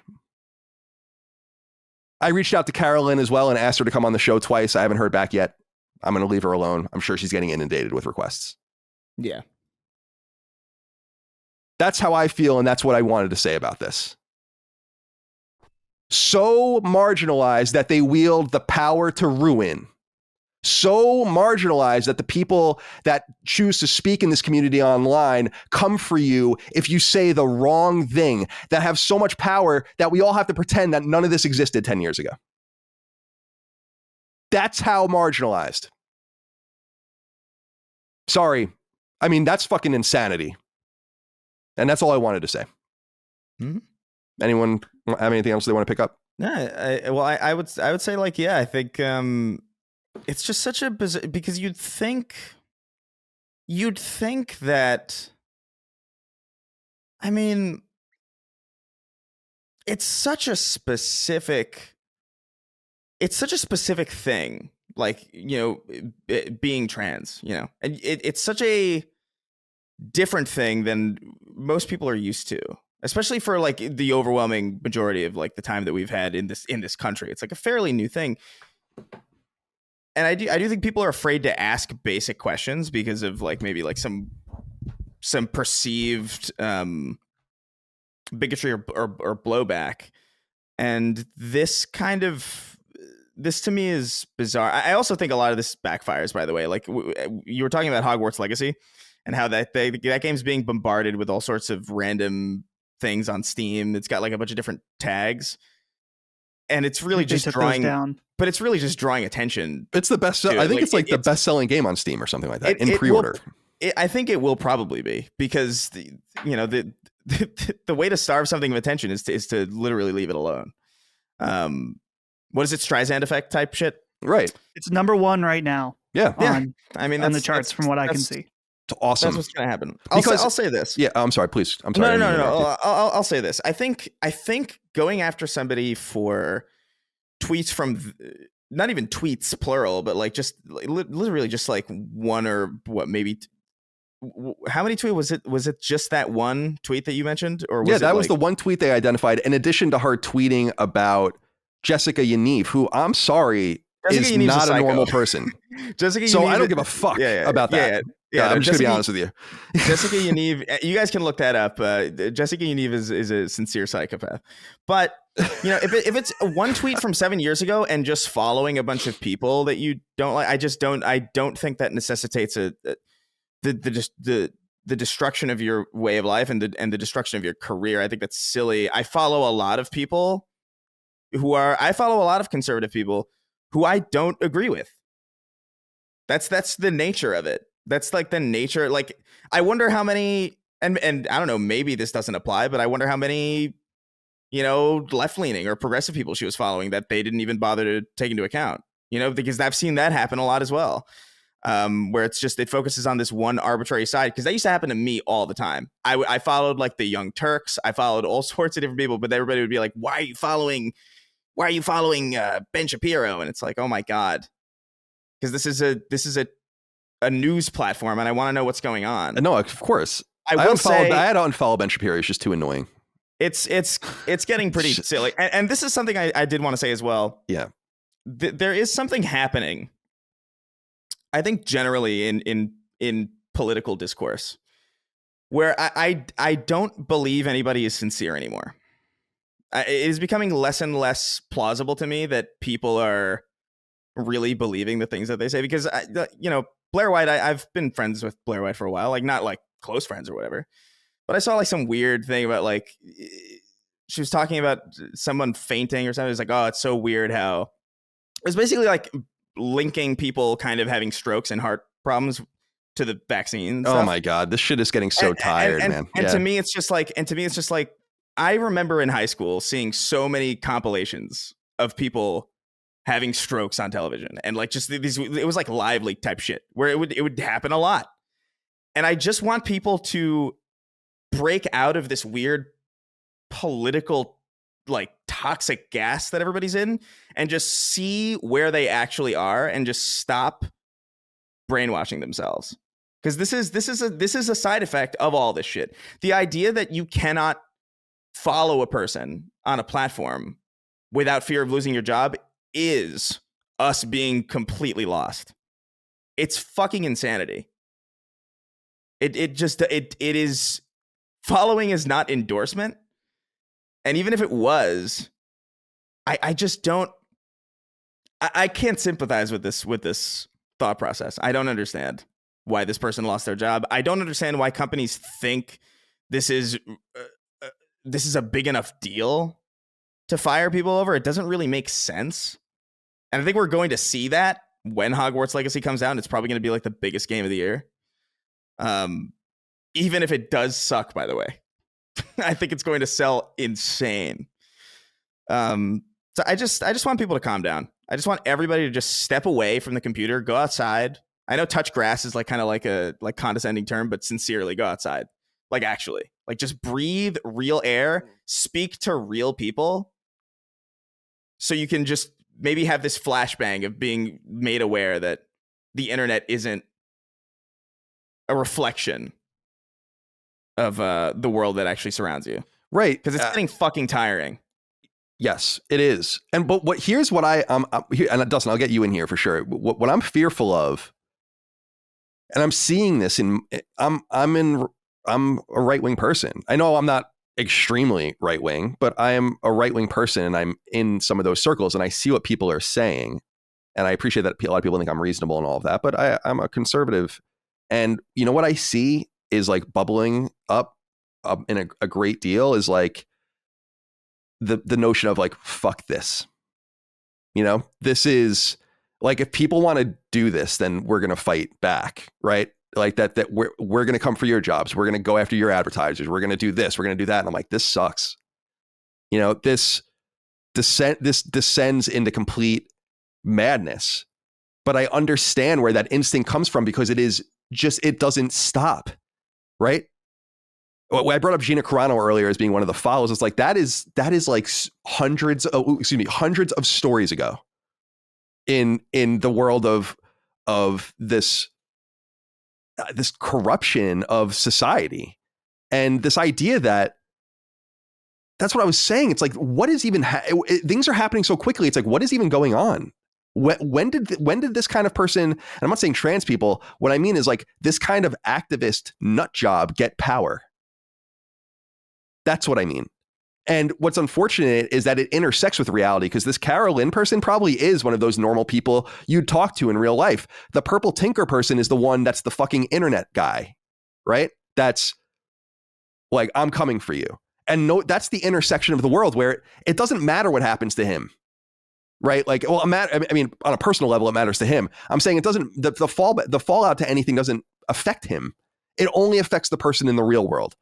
And I guess what I'm saying is that I see in right-wing conservative circles this idea of just like, what's good for the goose is good for the gander. And I'm like, man, that's going to be rough.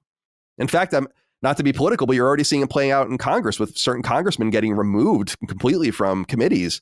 But what Republicans are saying is, oh, you just did that to us, so now we're going to do it to you. And I'm like, I don't like where this leads, but I understand the Hammurabi-like instinct to say eye for an eye. And it all starts with this madness of thinking you're the protagonist of all things. Like that tweet had anything to do with you. You dug that out of obscurity, internet data. Dustin, what do you think? I think that I understand the gut reaction for the eye for an eye situation. And I think it is wrong that it's like, okay, well, we'll go after people and try to get their jobs. I think there is a right way to go about how you want to respond if you don't like what happened. And clearly it's already happening in some ways, where I'm currently seeing information, I can't verify any of this, I'm just going on the fly, that there's some kind of controversy about limited run games not fully canceling people's pre-orders. Because when this happened, people thought, I don't want to do any business with limited run games anymore. So they went and canceled their pre-orders. And that's what I would suggest to people, is that if you don't like this situation and what limited run games did, don't buy anything from them. Because it's like you say, Colin, that's where it will hurt them the most. It's all that matters. And that's what sends a message to other companies as well. I don't condone, especially on Twitter, it's so stupid, like constantly harassing a person or a company, whatever. It's just stupid and a waste of time. So I only bring this up just to examine the blowback. But I don't think limited run games fully calculated the scales, because I think they thought that they were in a damned if they do, damned if they don't situation. Surely they knew if they fired this person, there would be blowback, right? But at the time, I think they calculated that the blowback of keeping her on staff would be worse. That was a miscalculation. Since then, they have had to turn off replies on all of their tweets. And despite that, people are still going and quote tweeting everything they say in order to try to make a message about it. Again, I want to reiterate that I think this kind of behavior is stupid, and I'm simply using it as a way to measure the blowback. And clearly it's severe. So I don't know. It's hard to say, let's put a silver lining on this really stupid situation. But it seems like it should be obvious to them that they did not make the right decision. Yeah. And again, I'm just going to reiterate, this is all moving at such light speed that we have to, not only do we have to bend everything we've ever known, but we also have to pretend like the people that are bending everything we've ever known are the victims, even though that's clearly not true in situations like this, because you can just look and see the demonstration of sheer power. That's it. That's all I have to say, man. Like it's so weird how quickly all of this is happening. Is no one aware of this? It's crazy. And we have to put an end to this nonsense, this madness of ruining people for having different opinions or different ideas.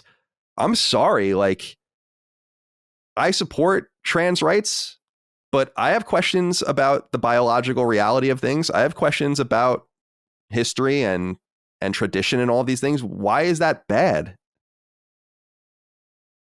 Why? Does that mean that I have to be canceled now? No. It's anytime you get a situation like this, it's always loud minorities. You know what I mean? Because even like I have a lot of, obviously I'm very, very left wing.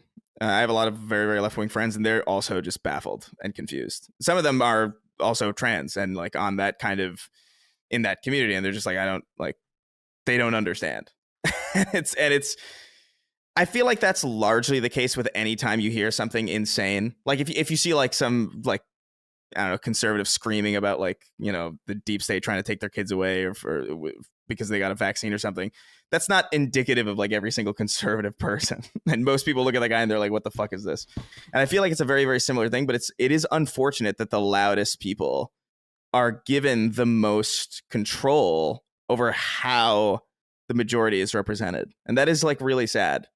I think it's sad for everybody because I think it ultimately stymies a lot of the actual work and a lot of the actual progress that people who actually want to get things done are able to do.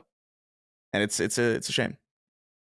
There's just a tyrannical nature to this idea of just complete obedience to whatever, or you do not survive, you know?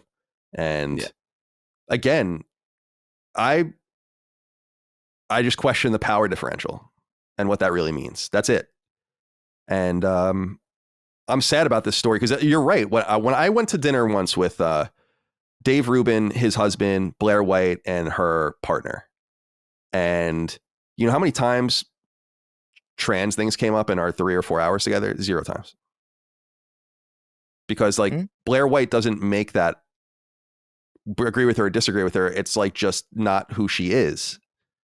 And there's something very attractive about people who live their lives, who they are, without determining that everyone must accept exactly what I'm saying and doing right here and right now. And if not, I have to bend that reality. That's complete totalitarian thought policing to the nth degree. And I'm really concerned about it. And so you were saying, Dustin, about I'm not spending a cent there ever again.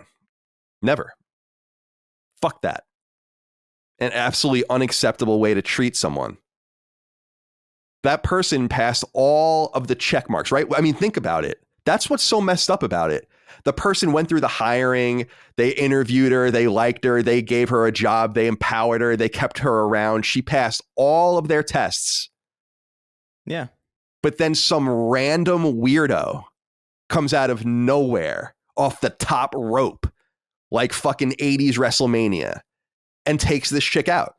Presumably, those tests were also background checks, so they also probably knew about that tweet. They probably knew about the people she was following. You know, that's kind of the other thing to it. Is like it's a moral posturing on the behalf of the company, and this is kind of a side effect of like this is exactly what I say when I'm talking about like when money becomes like the pure and only motivator. I understand that that's the only general kind of guiding principle for a company, but when you are so afraid of any slight tick to your bottom line that you treat people who work for you poorly, that's not the system not working as it is. That's the system working as it should.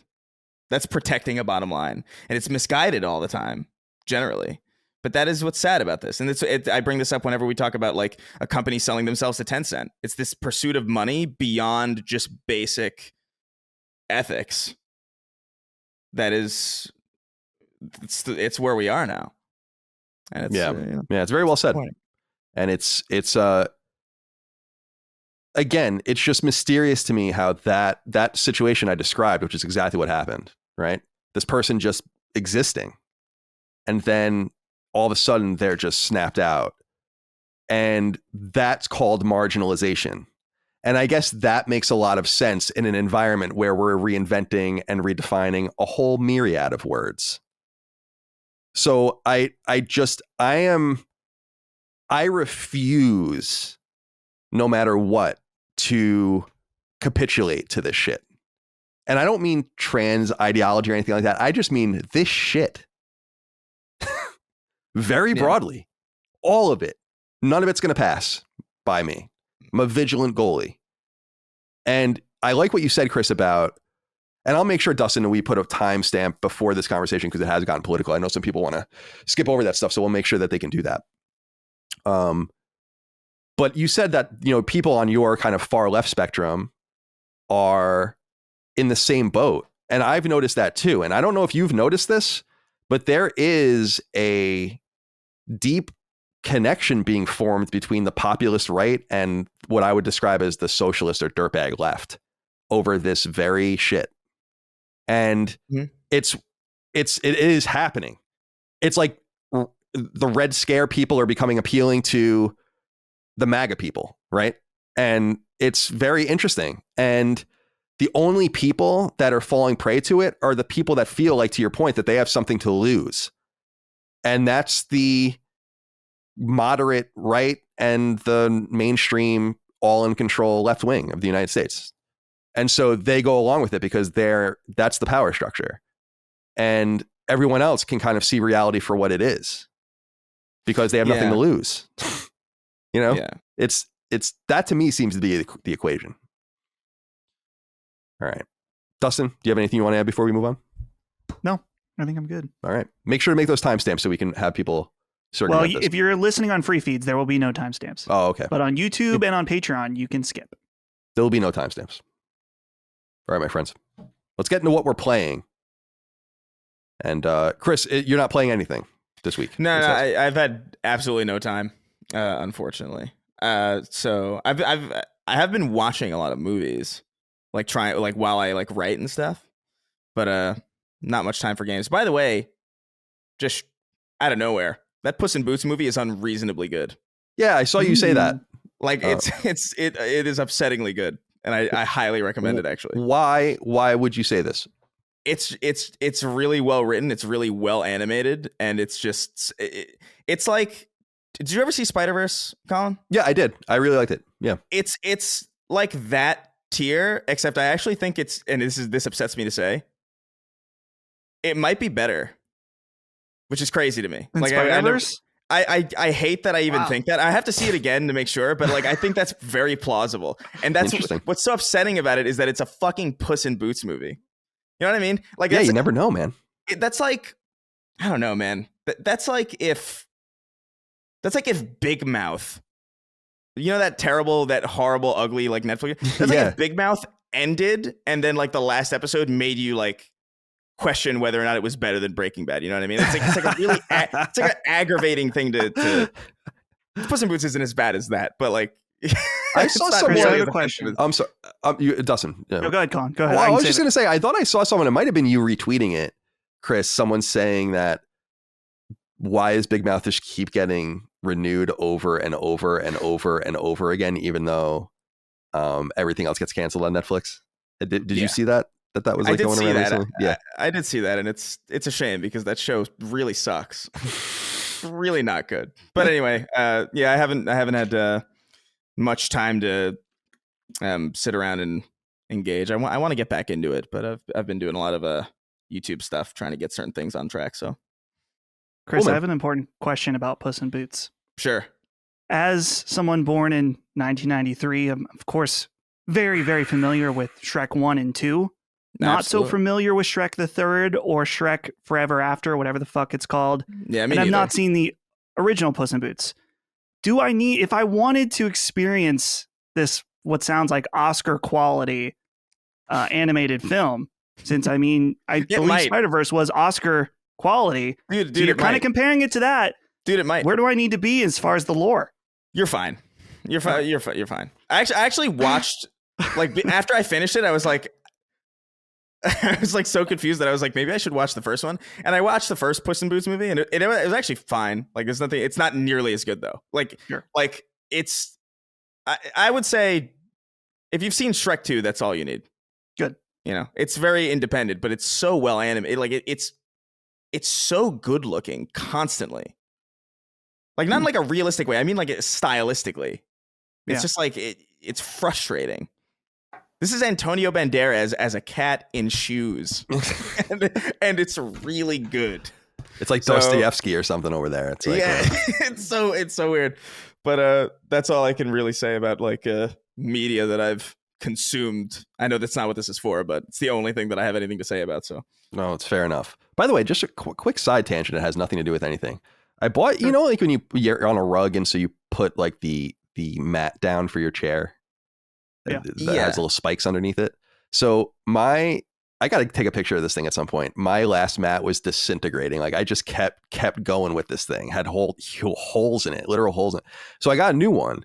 It came in a roll, and I'm like, I've rolled it out over the last day, and it's like so bumpy still. It's like, is this thing ever will it ever be normal? So you're on a rug? Yeah, like a rug, low pile rug, and then on top of that, yeah. See. Yeah, I was gonna suggest something, but it doesn't apply because what I did, because I have wood floors, I just replaced my chair wheels with rollerblade wheels so they don't make noise. Really? Yeah. That's so awesome, dude. I love rollerblade wheels. They're so squishy. Not literally, but that's the feel of them when you're on them. Yeah, they're great. It's a great idea. Look at you. You're like an engineer. Look at me. All right, Dustin, talk to me about what you've been playing on that stinky Switch. Well, only half stinky because I mentioned last week I was playing Bayonetta, which I was playing on Steam Deck, and I'm a bit mixed on the first Bayonetta. I love the style. I love how they took a lot of attention to detail in its weird, Paradiso, Purgatory, Inferno, stuff like that. A lot of fun stuff in there.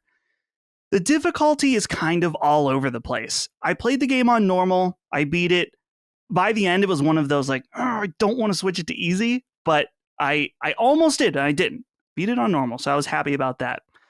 But I liked it. I liked the experience overall. There's a couple things where it's clear that they had these ideas that it's one of those, just because you have the idea to do it doesn't mean you should.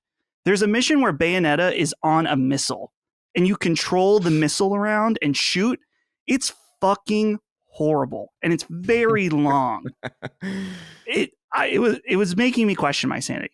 Anyway, it was all right. But I mainly was interested in playing Bayonetta 2. Let me tell you, I'm so disappointed that this game is stuck on either the stinky Wii U or the even stinkier Switch, because this game is fucking awesome. The Switch is stinkier than the Wii U? Let's chill. Yeah, you're right. Let's the chill. Wii U is like in the ground. It's dead. So I won't speak too disrespectfully of it. But the Wii U is horrible. Horrible. It's horrendous, man. Yeah, I gotta agree here with that. The vile Wii U. It was really like the one thing where it's like, is this thing gonna actually kill Nintendo? Wii U. The puerile Wii U. Very weird. I was into this. I thought I knew this game scored really well, but I couldn't remember. This game has a 94 on Metacritic. And so I absolutely love this game. It feels refined in nearly every way. The combat feels snappier, the way the combos string together, you dodge things and go into witch time. There's a lot of really cute Nintendo aspects to it that I can't believe they let them do. There's this outfit where you can dress like Princess Peach as Bayonetta. And it is very revealing. And I can't believe that Platinum convinced Nintendo to let them do it. There's a weapon where you can have Chain Chomp on your leg attack. That's dope. And Chain Chomp will bite people or bite exciting. demons, and sometimes they'll explode in blood. It's amazing. So I don't know how they got away with it. I had no idea. I'm actually really excited to get to it because Dude. I'm still in the middle of Bayonetta 1 and I want to see it through. That's probably what I'm going to do after this, actually, just to get back into my video game. But like, I've heard nothing but good things about Bayonetta 2, but I've not seen anything of it because it's a Switch game and I just don't pay attention. But it sounds awesome. It's one of those sequels. I feel like could be considered one of the great sequels where it's clear that they had something with the first one and they knew how to execute perfectly on the second one. So that's exciting. I'm not done with it yet, but I'm enjoying it. I have the third one. I bought all three of them in a bundle for Switch on Mercari. So I'm going to play that next. But it felt like a huge gap, as I really, really loved Devil May Cry 5, and I like Nier Automata, which is another Platinum game. So it seems so obvious that I would love these three games. And so I'm happy to be finally playing them. But okay, I got to go back to the stinky Switch aspect. This game runs at a refreshing 720p, even in docked mode. Luckily, the frame rate, pretty good. But the game's at 720p? 720p. On docked? On docked. On docked, like on screen, on the TV. Yeah, dude. God damn. It's pretty sharp. Yeah, you might cut your eyes looking at that one. But mysterious. It just goes to show how much I'm enjoying the game. Dude, what is going on over there? I don't understand what's going on the Switch. I appreciate it. It's cool. Great games on it, of course. But I'll talk about it when I talk about my games. I'm totally becoming technically broken at this point because of frame rates. But yeah. This is I'm pretty much done. But Colin, these two games that you have both have interesting technical qualities that are not normal, to my understanding. Yes. So, the Callisto Protocol, first of all, we talked about extensively on our spoiler cast and review discussion for it on Sacred Symbols Plus. So go check that out for our deeper thoughts. We get really far into it. We go for about 90 minutes on the game. I platinumed it. Platinum number 135. I'm also level 4 in PlayStation Stars. No big deal. I'm tired, boss. I was waiting to get some of those rare trophies that I needed to get over the hump, but I'm there, and I'm strangely proud to be there. So the Callisto Protocol is in the rearview mirror. My ultimate thoughts on it are, I think and Chris and I expound on this with Ben on the show, but it's a game that we're going to talk about Ubisoft shortly and what's going on with Ubisoft. And this game is a sign to me that if we want to see games like this, it's pretty urgent that we support them because it's all going down. Like I'm telling you, these kinds of games are going to become harder and harder to come by. And I'm sad about that. I was heartened to see that the game sold pretty well on PSN digitally. We'll go into those numbers on the Sacred Sales Saga on Sacred Symbols Plus. But it's not a great game by any means. I don't think it does anything truly great. It's just almost there. And it's a relic from another time. And I think we're going to miss it. So I just feel like if you're interested in this game, look into it more and consider playing it and seeing what you think. I think that it's getting beaten up a little too hard. and try to do something a little different, a little more linear, a little more what we would even deem now old school on a more limited budget and certainly a limited timeline. And so it is what it is. But I think, and I hope that we continue to get more games like that. And then the other game I'm playing is Evil West, which I just randomly bought and downloaded. It was like $60, I think. Just felt like playing it. It seemed fun, and it is fun. It's good. Again, very old style PS3 style game. You're just running from arena to arena. You're getting a bunch of collectibles that are not even very well hidden. You're upgrading your dude and all the rest. It's a little peculiar, though, in the sense that I feel like you're not fighting, and maybe this is a complaint I'm having a lot lately, but you don't fight enough. Like there just seems to be stretches where I'm just running from place to place, and I'm like, why? Let me fight. That's all I want. I just want to fight things in this game. Let me fight. And the second thing is that it has a very peculiar, and this might have been what you were talking about, Dustin. I'm pretty sure this game drops to straight up 720 or sub 1080 during cutscenes. And I don't know what's going on with that, but it must be intentional. Like, I don't know if they're trying to give it this old school 19th century daguerreotype quality filming. Like a filtering that makes it look like it's Old West. And for people that don't know, the game is about basically this fictional agency, American government agency after the Civil War that goes out west and starts fighting vampires. And it's super cool. It's a really, really neat, very action-oriented, silly, campy game. And I really dig it a lot from that aspect. But that is so weird. And the other thing, and I texted Chris immediately when it happened, just telling him how broken I've become, is that the game starts in 30 frames mode and to try to make it look better. And I was like, my eyes were bleeding out of my head. I was like, I can't. I ran for 5 seconds. I was like, I can't. This better be able to be changed. I can't even believe how bad that looks. It's like it's like over the last year I guess it's been like 2 years now since PS5 came out. Totally broken. Yeah, you can't. I wanted to throw up. Unsee it. Yeah, you can't unsee it. Like once you see it, it's not a genie you can put back in the bottle. It's gone now. It's just so framey and slow. Ugh. What's so crazy about that? What's so crazy about that to me is that like then you go back to games that you played before and you're like, how did I do this? That's exactly right. I played everything on PS3, 720, 30 frames, 1080, maybe 30 frames, and then PS4 became 1080 standard at 30, and they started getting 60. But that was totally normal to me. I was just like, yeah, that's fine. I don't give a shit. And now I see and Dustin, you were nodding knowingly. I don't know if you were seeing this stuff with Evil West. Like, I don't know what that's all about. Mm-hmm. Do you have any more information on this? Yeah, I'm looking at the Digital Foundry article on Eurogamer, and the quality. Let's see. So the performance mode is 1080p 60, and from what I can tell, that's a locked 1080p. So it doesn't use dynamic resolutions. You're not seeing anything lower than 1080p, but you're not seeing anything higher either. So I can't believe that that's at 1080p. I believe the gameplay is, but I cannot believe that those cutscenes are at 1080. That's and they're framed like they're on film, so they've cut off pieces of the screen that they didn't have to render. Which matters, right? When you're doing stuff like this, right? Yeah. So that's less stuff to render. So I don't understand. That's why I was like, it has to be intentional. I just don't think it's a good decision. Yeah, it's like it's covered in Vaseline.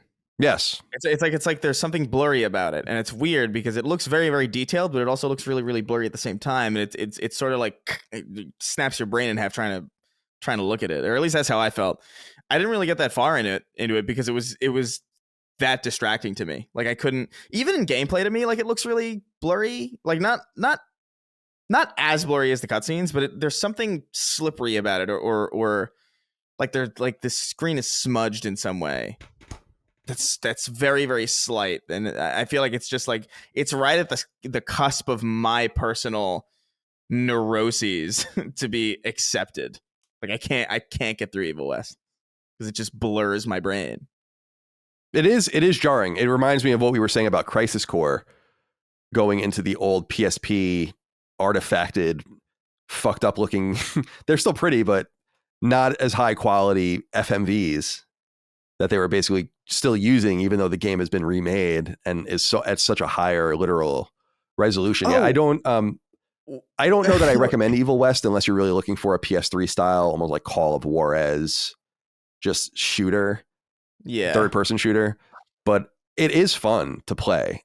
There's this combination of gunplay and melee attacks, and he uses these electric attacks, so you're constantly going through the motions in that way. It's not nearly as fine as a God of War or something like that, but it's fun. It is. Yeah.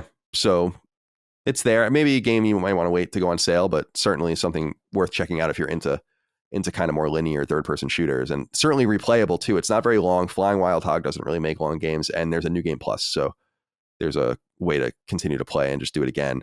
Alexander at Prime wrote in about something I did want to mention though. He says, "Yo, do you guys develop serious hand pain from the DualSense? I've developed some pretty intense carpal tunnel, and rotating the camera with the right stick sets it off. I can't say definitely that the DualSense is the cause, but it definitely doesn't help. Keep it real." Well, a few weeks ago, you might note that we discussed hand pain with DualSense. I think it was before the holiday, because I was talking about how God of War was like really hurting my hands. And this game is hurting my hands too, not as badly, but it's all in those trigger movements with using triggers like a button, like when you're tapping them like a face button, basically, because you're attacking and using them so much. It's just a weird motion that does not agree with my hands. I have no problem tapping a face button all day, and I have no problem feathering a trigger like in Call of Duty, where you're just constantly just pressing it down and letting it go, and kind of pressing it and letting it go, and you're just keeping your finger on it like it's a real trigger. There's something about these games that are just killing my old eldritch hands, and I don't know what it is, but it's sad. It makes me sad, because I'm like, I feel like it's not debilitating where I'm like, oh, but it hurts. And I wonder, is this the beginning of further pain, of having to monitor and worry about the ability to play games?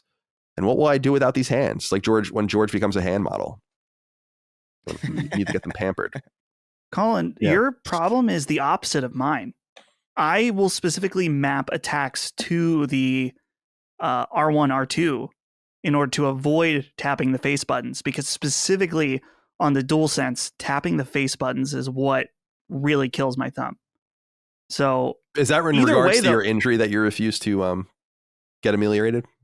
Either way, it might be, but this seems to be a common thing where there's lots of people mentioning the DualSense giving them pain in various ways. Colin, I'd be curious if you played, the next time you play a PS4 game on your PS5, you should use your DualShock 4 and see what happens. At least maybe just for one session. Yeah, that would be. Maybe that would. I have next to no pain when I use my DualShock 4. It's interesting. Yeah, like I know our bodies must become intimately accustomed to the exact the diameter and weight and volume of this, like whatever this thing we're holding, like it just knows everything about it and becomes accustomed to it. And I think when you move on to the dimensions of the next thing, it learns that too. And it just might not agree with you as you evolve through these things. What's so funny when I think about how I began as an NES gamer, like the NES controller is so awesome, but it is so bad. Yeah. What is that? What is that? And we were just holding it like this. As an adult, holding an NES controller is almost weird. I can understand why people thought that they were children's toys. No longer the case. Now our controllers are more sophisticated than the machines. Okay. Let's get into some of the news here. There's only a few things to get into this week, although one of them is a big piece of news and we have to get into this. There's so many different ways we can tackle it. So let's spend some time with it, my friends. Man. Number one, French publisher Ubisoft is in trouble. We know this because of a concerning press release issued by the company itself, which goes into detail in chronicling its diminishing financial situation. Despite its best efforts and even its successes, the press release reads in part, Ubisoft, quote, is facing major challenges as the industry continues to shift towards mega brands and long-lasting titles that can reach players across the globe, across platforms and business models.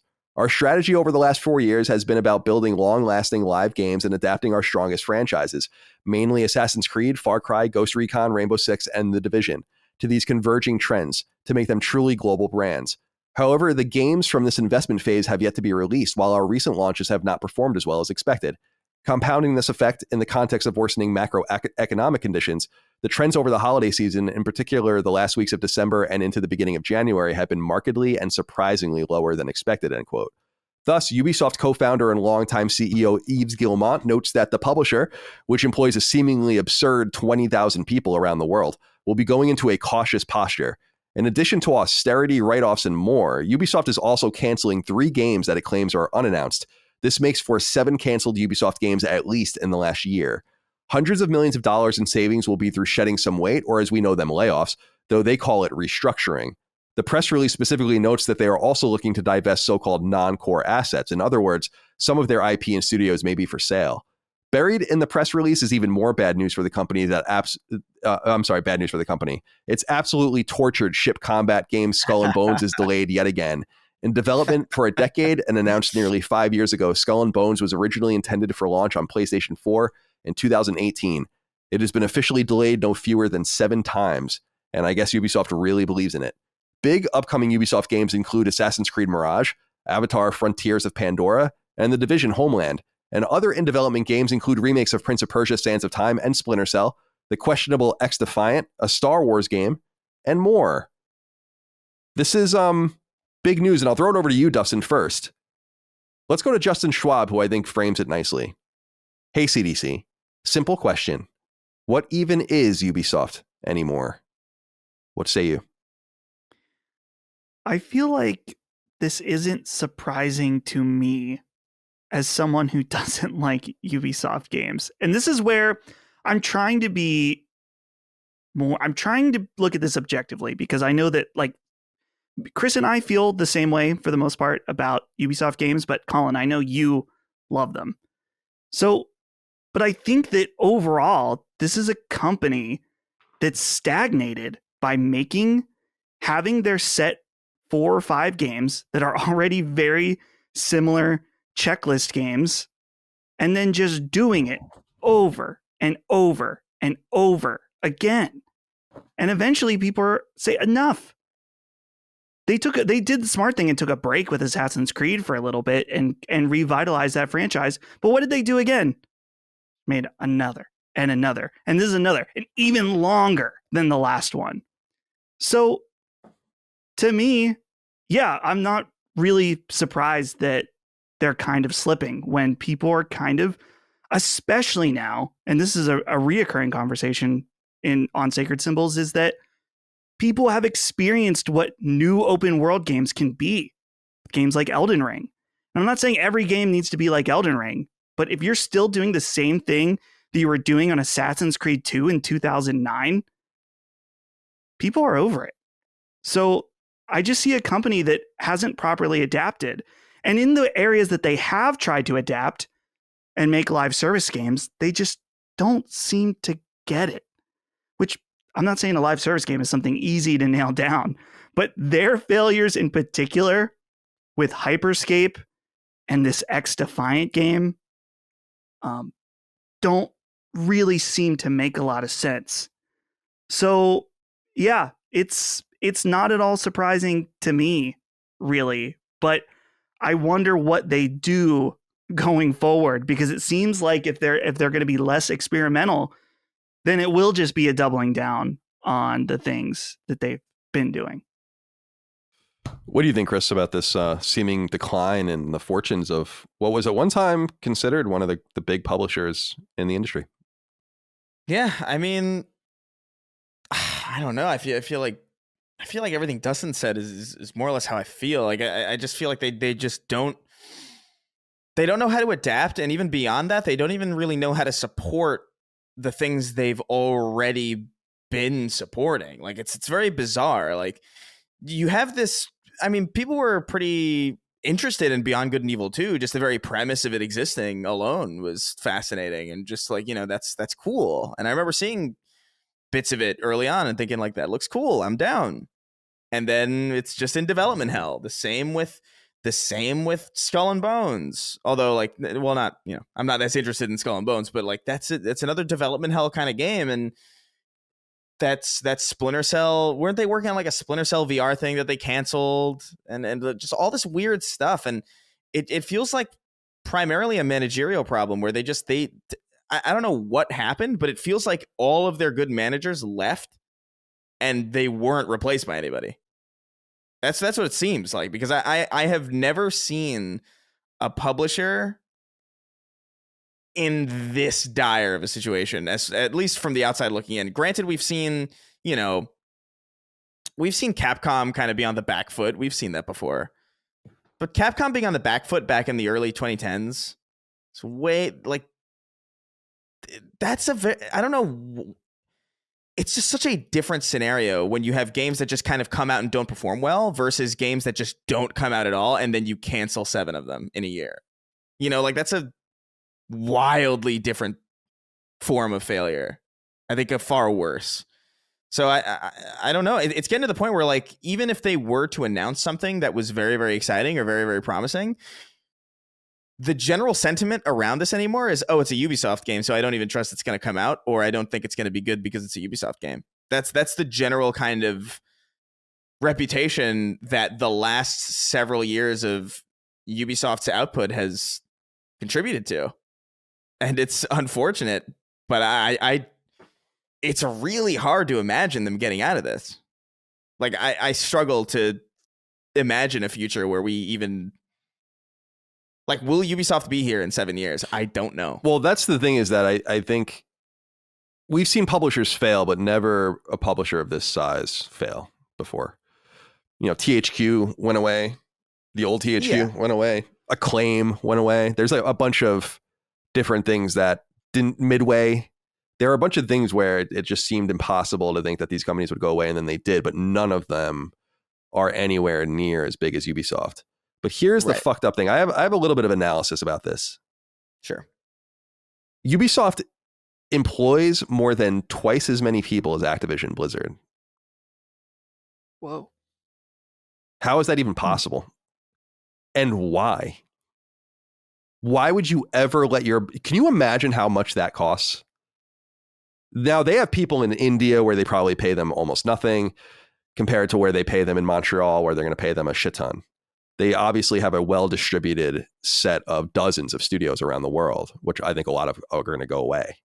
And that is expensive.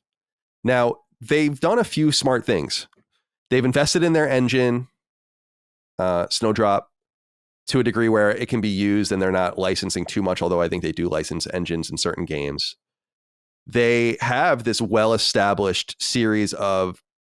They were really the first publisher, in fact, to embrace this idea of, instead of farming things out, you just have a shit ton of teams that are just there to be farmed too.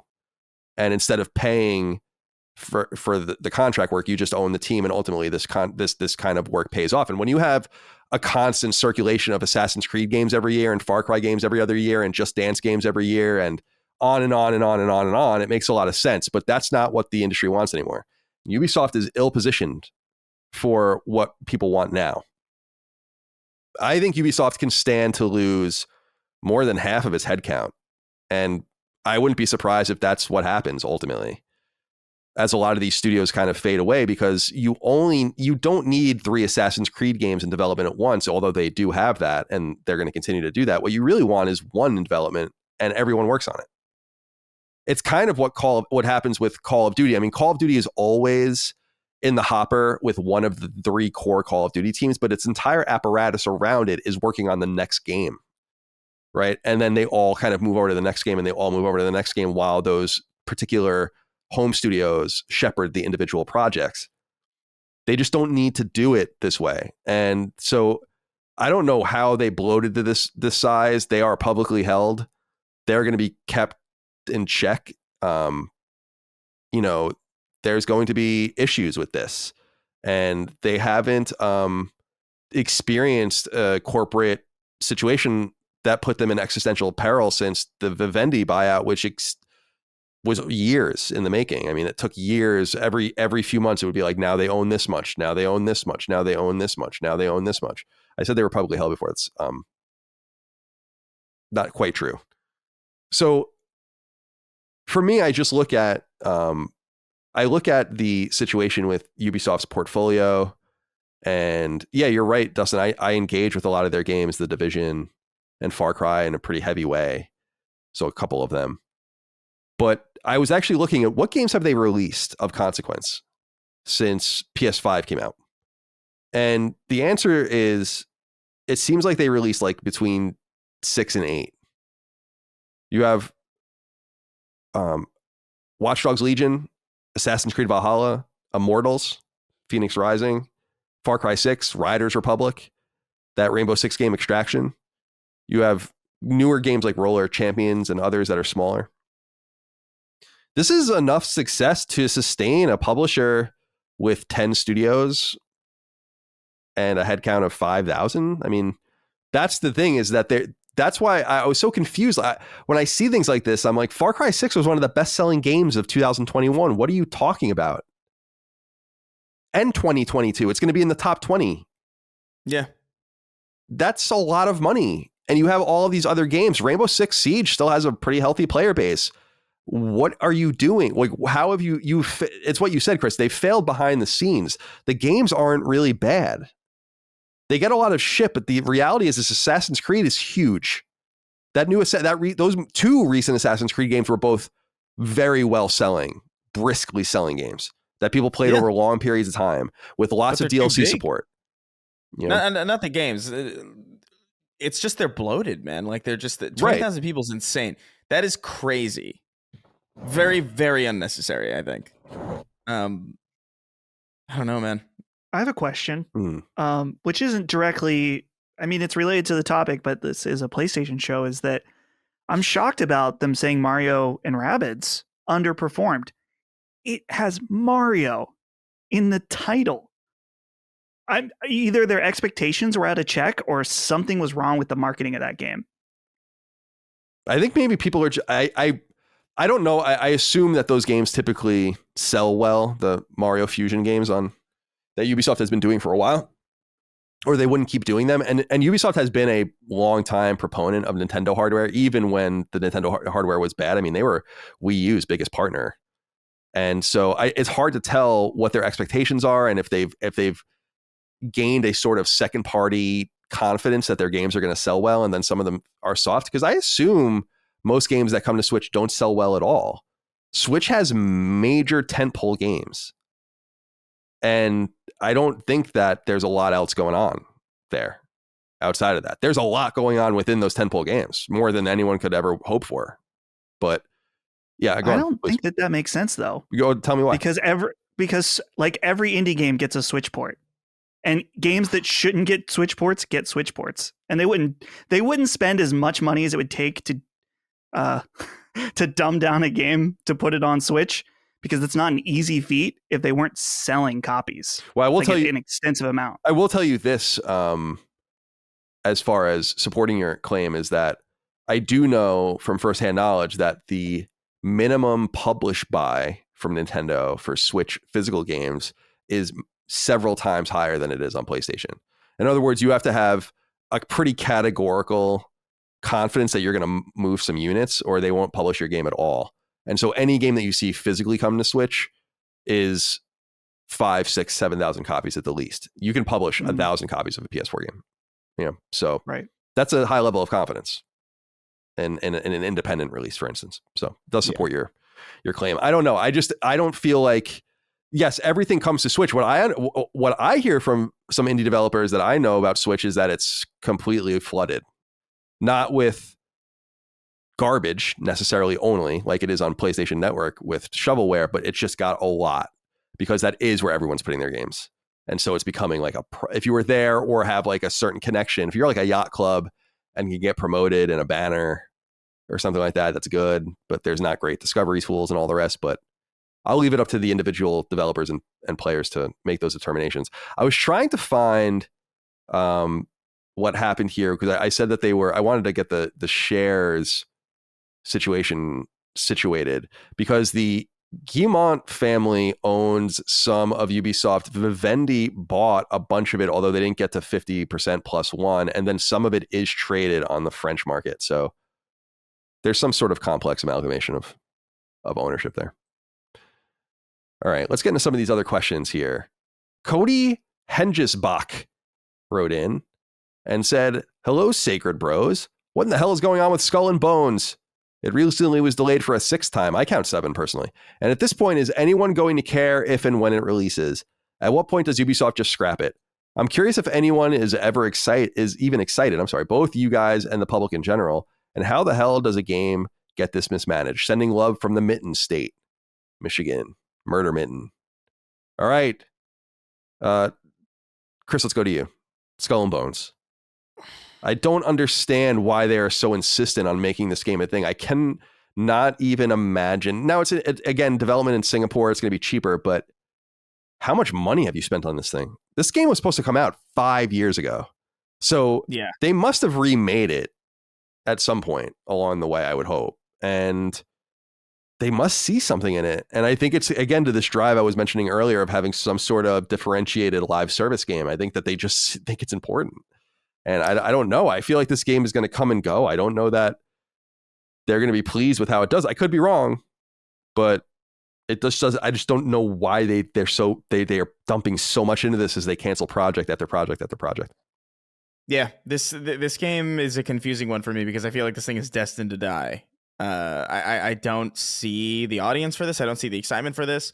If this game is amazing, it's going to be one of the biggest surprises in video game history, I think. Like it because there is nothing about this that looks like it's capitalizing on a trend, it feels wildly out of date even for the time that it was supposed to release in.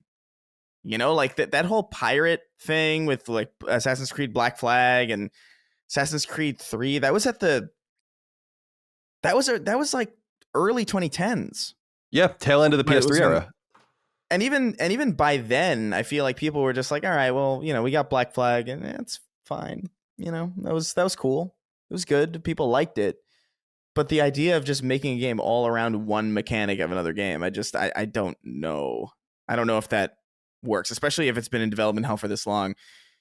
I have zero confidence in this thing. This has less going for it than Anthem did, in my opinion. And I thought Anthem was a surefire failure. Oh, Anthem had way more going for it. Yeah. With BioWare. With BioWare and just like the overall like look of the game. Yeah. Like I feel like it would have been reasonable for you to assume. I didn't think so necessarily at the time. I always thought there was something weird about it. But I thought for sure that it could be reasonable that a lot of people would play that game and find something to enjoy about it. This I don't see.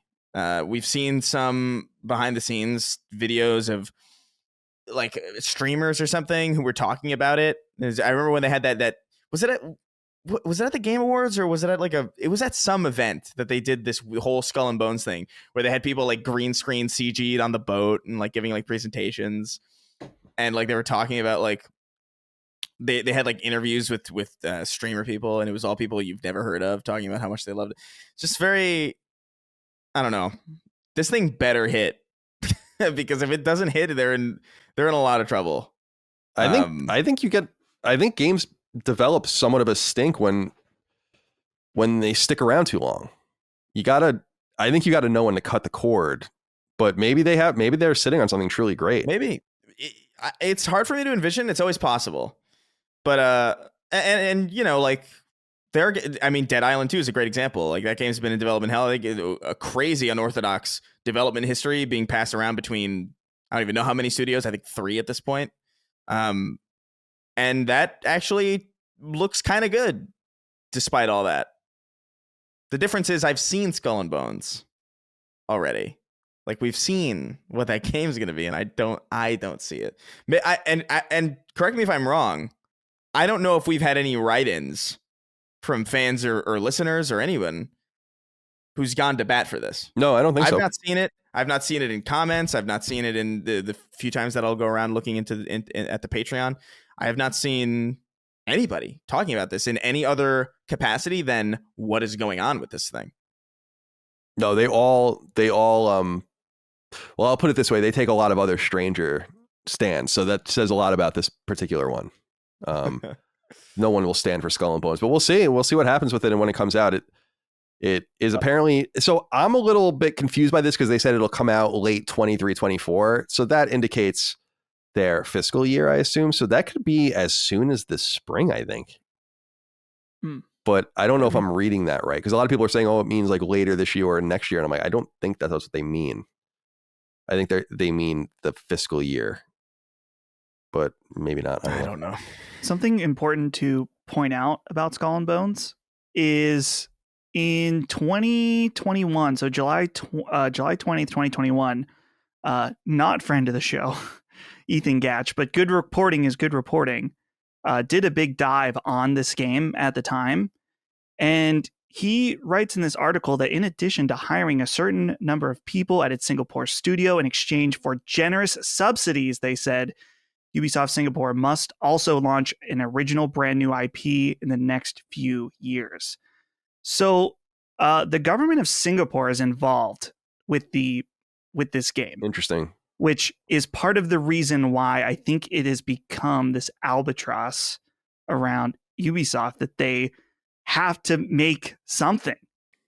They made an agreement with Singapore that they would do it. I don't know exactly how that works, but it's an interesting detail to add to this saga. Yeah. I forgot about that. Yeah, that's an interesting nugget. Well said. Rupak wrote in and said, "The sea was angry today, my friends, like an old man at Ubisoft trying to greenlight anything that isn't Assassins. As gamers yelled out, 'I don't want to be a pirate.' Ubisoft said that, but wait, we'll get it right after the 6th delay. Shortly after announcing what feels like 16 Assassin's Creed games, and even tweeting some Sam Fisher goggles, which was for sure a tease for a mobile free-to-play battle royale anime dating sim or worse. An attempt to distract shareholders and gamers before a bad public announcement, Ubisoft decided to axe 3 unannounced games. Their stock is taking a nosedive, but fear not, these are unannounced games, so Assassin's Creed Red, Green, Cadmium Yellow, and Ultramarine are safe, and yes, even Beyond Good and Evil 2 and the Prince of Persia remake is safe. So and that's, by the way, the second iteration of the Prince of Persia remake. So naturally, gentlemen, the question arises, which 3 games were so beyond the grace of God that even Beyond Good and Evil 2 is surviving over it? NFT stuff? Games that were actually original? Please give us your wisdom, and thanks for everything you do." When I first saw this, I was like, did they really say unannounced? Because I think they said that last year too, which means that they've really hurt their entire pipeline. It's entirely conceivable that we're going to see very few games out of Ubisoft for at least the next few years, because they interrupted what was in development so long. And they even let that Indian developed Prince of Persia remake go all the way towards the end, and then just like, we're not doing it. And then they just are redoing it with another team. Crazy. It does like, Dustin, what do you think these games could possibly be? It is very interesting to think that they've canceled like at least a half dozen projects that they thought were worth noting. They did announce at some point some of these projects, like Project G, I think, and like with letters after them, and it could be those games. But what do you think? I would imagine one of them is a Watch Dogs game. You think that if they started development on the next one after they were done with Legion, And maybe Immortals. Maybe Immortals. Oh, That's another one. Because that was another never one announced, right? That was just leaked that they were going to do that, or they wanted to do it or something. That is correct, to my understanding. I don't know. I was trying to think of other possibilities. Clearly, they're flirting around a little bit with Rayman, because he's going to be a DLC thing in the Mario Rabbids game. So maybe, but that would have been a good idea. I mean, for me at least, because I love Rayman. But oh my God, Rayman is a DLC character in a Rabbids game. That is how correct. fucking backwards that is. Sad world, dude. That makes me so fucking sad. Yeah. Oh wow. So, what do we think here? I was a little surprised that X Defiant looks so stupid and sounds so stupid that I can't believe that they're sticking with it. But it makes sense considering that they really desperately need a game as a service. They just need one badly. Yeah. So my assumption is that they are canceling all of their, or not all of them, but a lot of their smaller, more meager single player games. I imagine the Assassin's Creed games will come. Far Cry is definitely going to get another game. That game, Far Cry 6, did amazing. But other smaller things, like they've always been weird. It's like you release a game like Steep, or they released Riders Republic. And I look at that and I think this isn't a game that should be coming from a publisher with 20,000 employees. Not that it's bad. It just doesn't seem like you're using you're in big AAA land here with your game size. I appreciate the Valiant Hearts and the Child of Light and all this shit, but we talk about those like those were happening all the time. Those were a one-off, like back-to-back art games from them, and then they just never did it again. So they are not well positioned to have a few games in development and a few games running that they can support with smaller teams. And that's so strange to me because you think they would have learned that from Rainbow Six Siege and the success that they didn't harvest from Rainbow Six Siege and proliferate to some of its other games. Although I think the Division Heartland will end up being an important product for them as well. And I'm looking forward to playing that. That's from Red Storm. I haven't heard from them in a while. Yeah. All right. I don't know. Let's see what else here. Peter Long writes in with something important, especially considering a tweet I saw. It says, "Hey, CDC, Ubisoft just announced that its sales were well below expectations and that it canceled 3 unannounced projects in response to that. Things are looking grim for the French publisher with development cycles being as long and expensive as they are. They can't easily course correct. My question is, with the writing on the wall for the publisher, who do you think swoops in and picks them up in an acquisition?" It is interesting to note this because I was thinking this too. And Jeff Grubb, right? That's the guy from VentureBeat.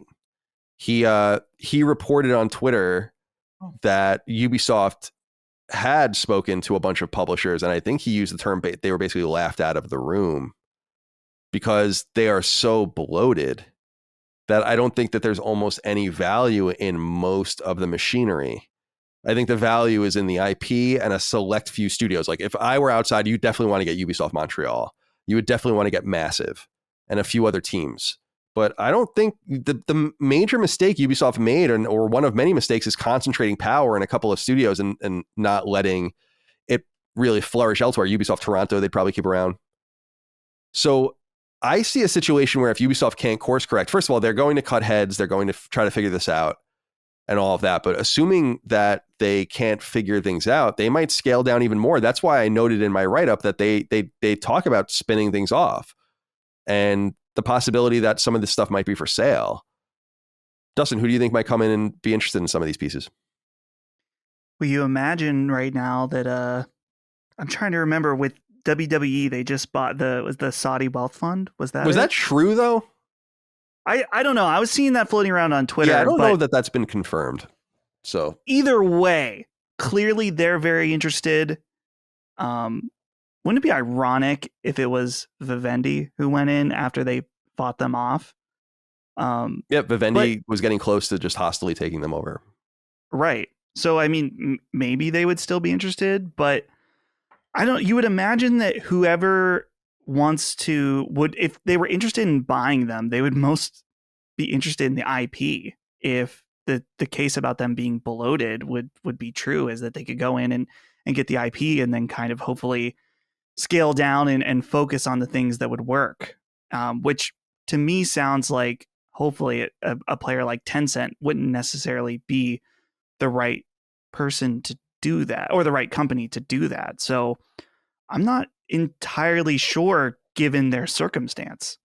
Yeah, I think the shit, it reminds me a little bit of Sears. Sears comes up on the show sometimes. Like one of the great things that Sears held on to until late in its life, it's still alive, but was Craftsman, like this brand that you could only buy at Sears. And eventually it came to pass that they needed money so badly that they sold the brand. And it helped them in the short term, but in the long term, it was one less reason to go to Sears because now you can get Craftsman at like Home Depot or whatever. And so I say that because the sheer irony here is the products that would get a Ubisoft liquid again, in addition to cutting heads and like really trimming down the operation, are the very things that they need to get out of the hole. There's just no way that I can imagine Ubisoft existing in a situation where they're like, we're getting rid of Assassin's Creed, or we're getting rid of Tom Clancy, or we're getting rid of these things. It's like, you got to hold those things close, or you should just split yourself apart and get as much value as possible and dissolve the company. And I'm sure there would be many takers for Assassin's Creed, for Far Cry, for all that stuff. So much like many entities in their situation, they have to look carefully at their catalog and figure out what can go, if anything. And I really, again, I hate to say it, it begins with that 20,000 person headcount. That is just, dude, that is so big. Think about PlayStation exclusives, like in the PlayStation Studios family. That's like 3 times more than that work in that whole family, if not more. And they're not even comparable in quality at all. Yeah. So it's and I say that as someone who likes some of these games. So I'll be very interested. This is a pretty dire situation that they felt they needed to say this, not only as a legality with their fiduciary obligation to shareholders, but also them, I think, getting ahead of stories as the layoffs begin, as the cancellations become public, as we learn more about what's going out here on these streets, these development streets. And 2023, he talks about the macroeconomic trends in his letter, Yves Guillemot does. 2023 is not going to be great, I don't think. I mean, I've been listening to I was listening to an interview with Jamie Dimon, and I was listening to an interview with some of the other bank CEOs and some of these other CEOs, financial guys, and they don't have many positive things to say about the economic situation, inflation. The long and the short of it is to bring inflation down, which is essential for the value of the dollar and all the other currencies in the world. We have to necessarily raise interest rates, which makes it harder to employ, have unemployment at 3% or something like that. It sucks. It's a shitty situation. Unfortunately, precipitated by the pandemic and just crazy government spending, and also a really healthy rebound of a pent up commercial demand of people to want to go do things, go to restaurants, go and spend money. Just too much demand and too much product. So anyway, we'll see how that all goes in 2023, and it'll all play into, I think, Ubisoft's situation moving forward. But I just feel like, from my point of view, you can see them being parsed up, but Ubisoft just doesn't exist if that happens anymore. It's a very THQ style liquidation, as opposed to Square Enix shedding its Western studios. Like, when you really think about it, Square Enix didn't lose its identity at all, because no one ever thought about them when they thought about Square Enix's identity, which they realize is very Japanese. Ubisoft does not have that advantage. So we'll find out what happens. We'll keep an eye on it. And we'll wish the very best to everyone that works there as well. Do you have anything else left to say, Dustin? No, I'm good. Good. Are you sure? Well, not about Ubisoft, but fair enough. This one is a small piece of news, but I thought it was so peculiar that I just wanted to talk about it here. Number 2. In what can only be described as completely peculiar news, Japanese publisher Gung Ho has decided to, in essence, unpublish their recently released battle royale game Deathverse Let It Die. But before we get into the story, here's some necessary background.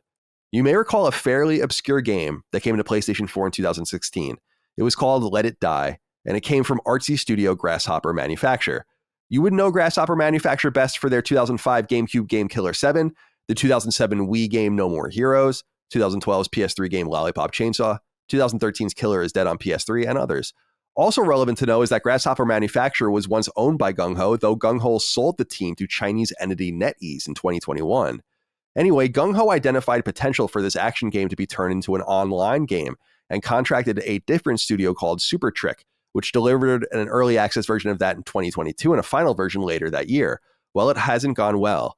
But instead of canceling the game and pulling the plug, Gung Ho is doubling down, according to a post on Deathverse's website. It reads in part, quote, "There is no doubt that we experienced some challenges since the launch of our game, particularly with regard to in-game matchmaking and lag. While we have tried various solutions to some degree of success, we have not been able to resolve the underlying problems. As a result, development and operations teams have made the decision to temporarily suspend the game's services while we redevelop Deathverse Let It Die. This was a difficult decision for us to make. However, we believe that re-releasing the game with significant improvements will allow it to be enjoyed by a wider audience as well as our current players. Considering how much time goes into developing a game and that there's a finite number of games one can possibly make in a lifetime, it's impossible to say at this stage whether this is the right choice. But we love this game and are proud to have developed it together as a team. Therefore, we believe this is the best possible decision at this time," end quote. There's still time to play, though. Services will be suspended this summer, beginning the evening of July 18th. Dustin, what did you think of this particular situation here? It's a small story. I don't expect everyone to have a lot to say about it, but I just thought it was so strange because you never hear about this. This is a thing that never happens. I don't even know what kind of money Gung Ho is working with that they can do this unless they just feel like it's a sunk cost sort of thing and they need to fix it. The only time I've heard, or at least I can think of right now, a situation like this is when they unlaunched Final Fantasy 14, right? Mm-hmm. Which it was, to my understanding, the way they did it was pretty cool in that they made it part of the lore of the game. And that's neat. And they were able to pull it off because it's Square Enix and it's fucking Final Fantasy.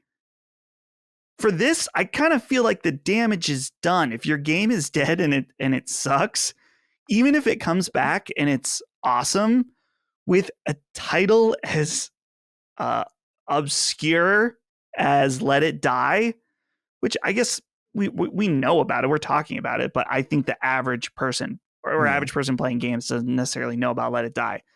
Relaunching your product like this doesn't sound like a wise use of your company's time and efforts. They're probably better off going back to the drawing board on this one. But hey, I wish them the very best, but I think it's over.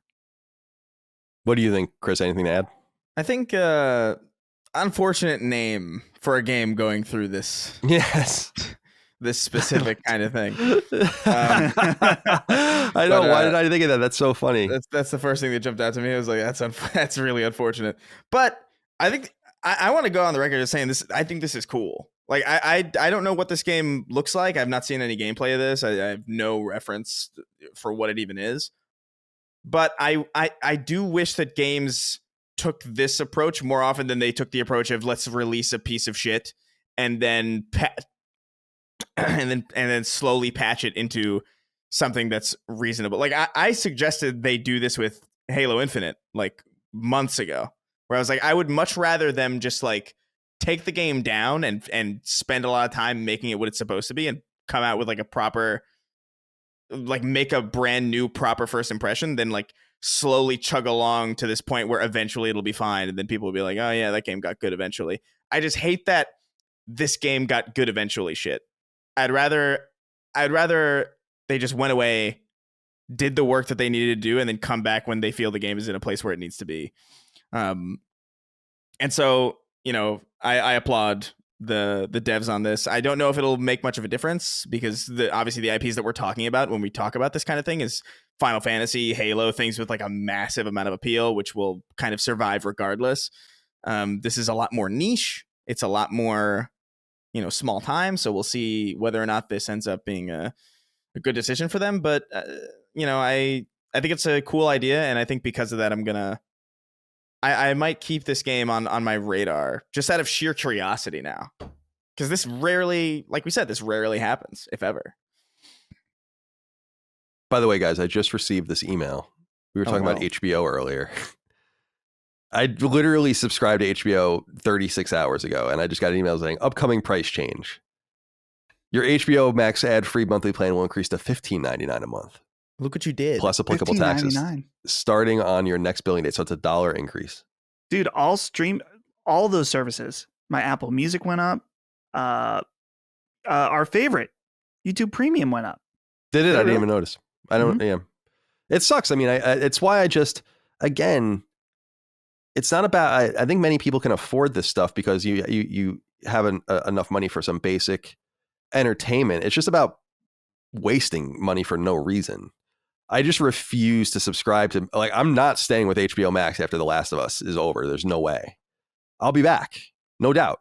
I'll be back when it's time, but I'm not going to just spend $100 waiting for the next thing to come because these guys are just demanding way too much. It's why $5 a month on patreon.com/laststandmedia is such a steal, isn't it?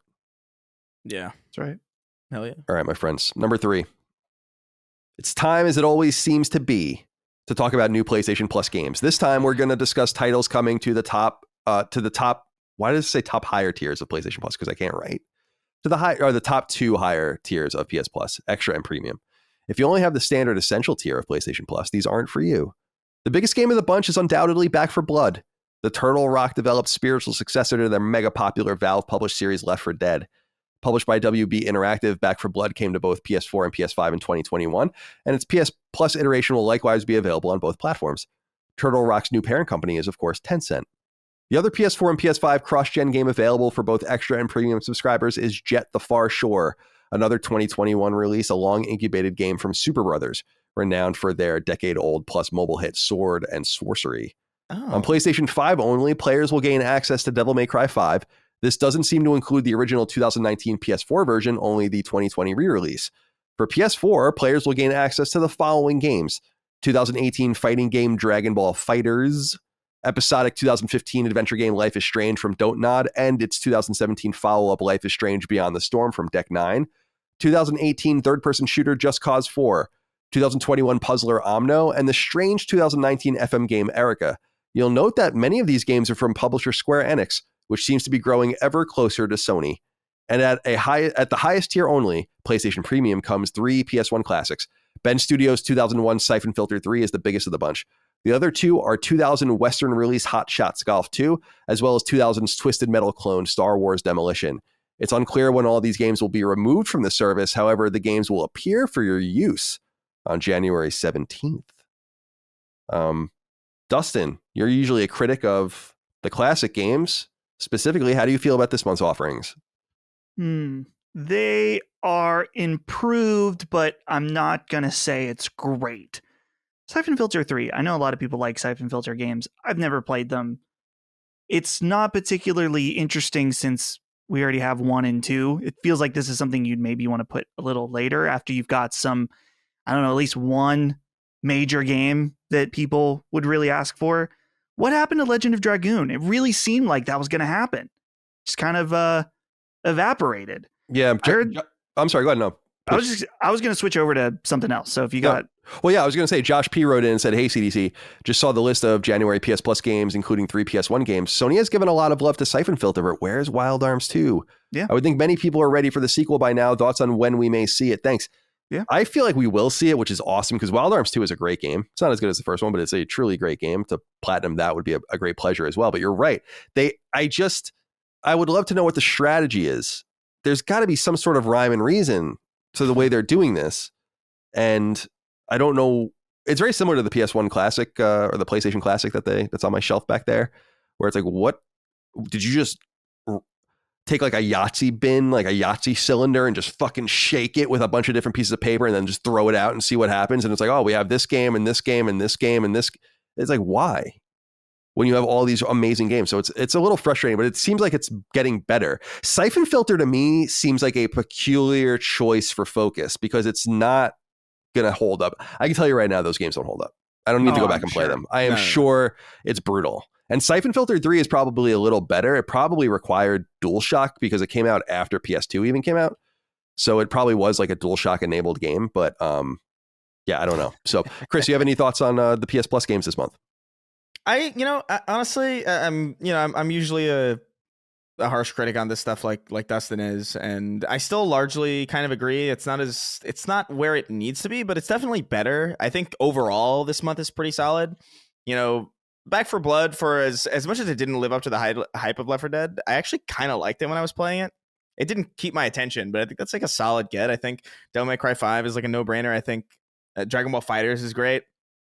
There's not a lot for me here as someone who has already played the overwhelming majority of these things, but it's a pretty good month, honestly. Although the thing that confuses me is they got, so presumably I don't know how licensing works for older Star Wars games, but I have to imagine that they got the license for this. Yeah, no, they must have. For some reason, the Lucas era Star Wars games seem to be ripe for the picking. And this has been true for years. Remember, they released Pod Race 64 or whatever the hell that was recently. Yeah. I remember they released Super Star Wars on Vita, which was super strange. So there is like some sort of, that's definitely owned by Disney, but for some reason they're very willing to let people play around with those games. I wish it was the episode 1 movie tie-in game, which is not good. but I had a lot of fun playing it. Is that The game has a lot of weird aspects where you can kill anything in that game.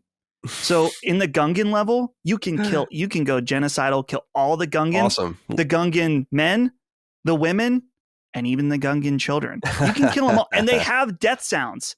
Like they knew that people would go and kill everyone. That's so funny.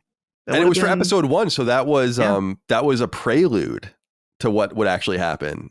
Yeah. In episode 2. Yeah. You know what's Star Wars Jedi power battles would be awesome to see. Yeah. But I think but I just think it's so funny that they put a Twisted Metal clone in before Twisted Metal, the IP that they own. Like, why? Like, I think at least, I'm not saying every month you have to have one big tentpole, like, flagship PS1 game necessarily, because that's not necessarily sustainable. But I thought by now, like right now, we really only have Ape Escape. That's it, which is great. I love Ape Escape. I'm really thankful that was in there at the get-go, but we should get, by now, it's been a number of months now. We can have Twisted Metal. You know, like, come on. Or something like that. Yeah, but I wonder how people would feel about the original Twisted Metal now. That's a launch game. Hey, man, PS1 in the West anyway. I think the whole point of this retro thing is not necessarily because I mean Siphon Filter 1 is there, and Siphon Filter 1, I'm sorry, is definitely lower quality than Twisted Metal 1. Oh yeah, definitely. I would agree with you. Like without a shadow of a doubt. Like I've played through both of those. I've played a decent amount of Siphon Filter 1 on the PS5, and it's, you know, it's kind of cool, but mainly from a historical perspective. You're like, whoa, things really used to be rough. Definitely, and we thought it was so cool, man. Yeah, that's how I feel about, frankly, I mean, not to the extent Metal Gear Solid 1 is better than Siphon Filter, and they're very different games. They used to be mixed up together as being like Siphon Filter was copying Metal Gear. I feel like they're quite different from each other. But yeah, Metal Gear Solid 1 is rough, dude. It really is. It was so cool. I'd never played or seen anything like it. I was so obsessed with it in 9th grade, but going back, it's like, man, that game needs to be remade. And rumor is that maybe those remakes are coming. Who knows? Maybe. All right, my friends. Let's get the hell out of here by going to listener inquiries, which is traditionally what we would do now. We would often, and by often meaning almost always, end the episodes with 6 questions, comments, concerns, thoughts, and ideas from the audience over on patreon.com/laststandmedia. But this week we decided that we would get rid of those and instead do our game of the year for 2022. As tradition dictates here on Sacred Symbols, I guess, let's see, 18, 19, 20, 21, 22. So this is the 5th time we've done game of the year. And as tradition dictates, we make up awards, random awards. They don't even have to be good awards. They can be heinous and ridiculous. And we just give them away to 5 games each that we want to celebrate or at least note or maybe tear down a peg, whatever it might be. So we're going to share our made up awards for this year, and we'll go around the horn, and then we will go through our top 3 independent individual games, which could have also appeared elsewhere. All right, so Dustin, Chris, let's go through and give away our game of the year awards. We can go however you want to play it. Spend as much time or as little time on your selections as you want. Dustin, let's go to you first this year, and give us your first award. My first award is the What the Dog Doing award, which goes to Square Enix. What are you doing? What is going on over there? You're randomly, seems like, not releasing your games on Xbox anymore. We have a game like Octopath Traveler 2 coming to PlayStation, and the first one has never been on PlayStation, and ironically, it's only on Switch and Xbox. You went and released Crisis Core Reunion on Xbox, but nothing else. Something is going on. What is the dog doing in this situation? So Square Enix, you won the award. So your first game of the year award goes to Square Enix. I thought we were doing our made up ones. Yeah, we are. I'm just saying. That's my made up award. Okay, to Square Enix. That's great. Yeah. That's great. Good. I appreciate it. Chris, your first one. All right, I'm going to give the I Still Believe in You award to the Callisto Protocol. I think, we have a whole spoiler cast, so I'm not going to get involved. I'm not going to get super deep into it, but There's something here. I think there's something. I don't know what it is. It's like it itches in my brain sometimes. I think about it still. Sometimes I'm like, man, it'd be cool to see this realized. And given, I mean, like we mentioned earlier, there's so many, like with Bayonetta 2, where it's like, wow, what a fleshed out, refined version of this original game that was also great. Callisto Protocol isn't as great as Bayonetta 1 is, but you know, I still feel like there's something there, and I would really want to see it continued. And I don't imagine this game's going to get really any award shine, largely because I mean it's definitely going to be overshadowed by a lot of other things because it's not as good. But I want to give it some shine because I think there's cool shit about it. And yeah, I still believe in you. Fair enough. My first award will be the low-key prettiest game of all time award, which goes to Horizon Forbidden West. This game is totally gorgeous. I don't think it's even discussed enough how pretty it is. You know, we were talking about last week about Starfield and if it's going to be 30 frames or 60 frames. And it's like, dude, Horizon is executed at 60 frames and really makes so that there are no excuses, especially considering how insane the combat is. It's just a beautifully animated, beautiful art and assets, environments. It's a really, really lovely game. And I had to give it a shout out here because I feel like it's selling very well. There's a lot of consternation about if it's selling because of bundles. To me, that's just, why would you not buy the bundle of the game? That might be attractive to you. So I don't think that that's like a knock against it. But nonetheless, I wanted to give the low-key prettiest game of all time award to Horizon Forbidden West from Guerrilla. Dustin, let's go back to you for your second award. My second award, I couldn't think of anything more clever, so I just called it the Dustin Furman Cringe Award. And the cringe is being applied to me. And the award goes to Call of Duty Modern Warfare 2. And I give myself this cringe award because I'm looking right now, I have 157 hours logged on Steam. Let's say we'll just even cut 20 hours of that out from maybe I left it on or something like that. Just a absurd amount of time to spend on a game that often barely worked.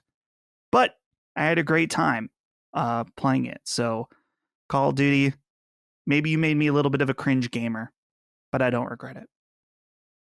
Okay. Good award. Chris, what's your second award? I want to give the Ugly Betty Award to Pokemon Scarlet and Violet because I cannot.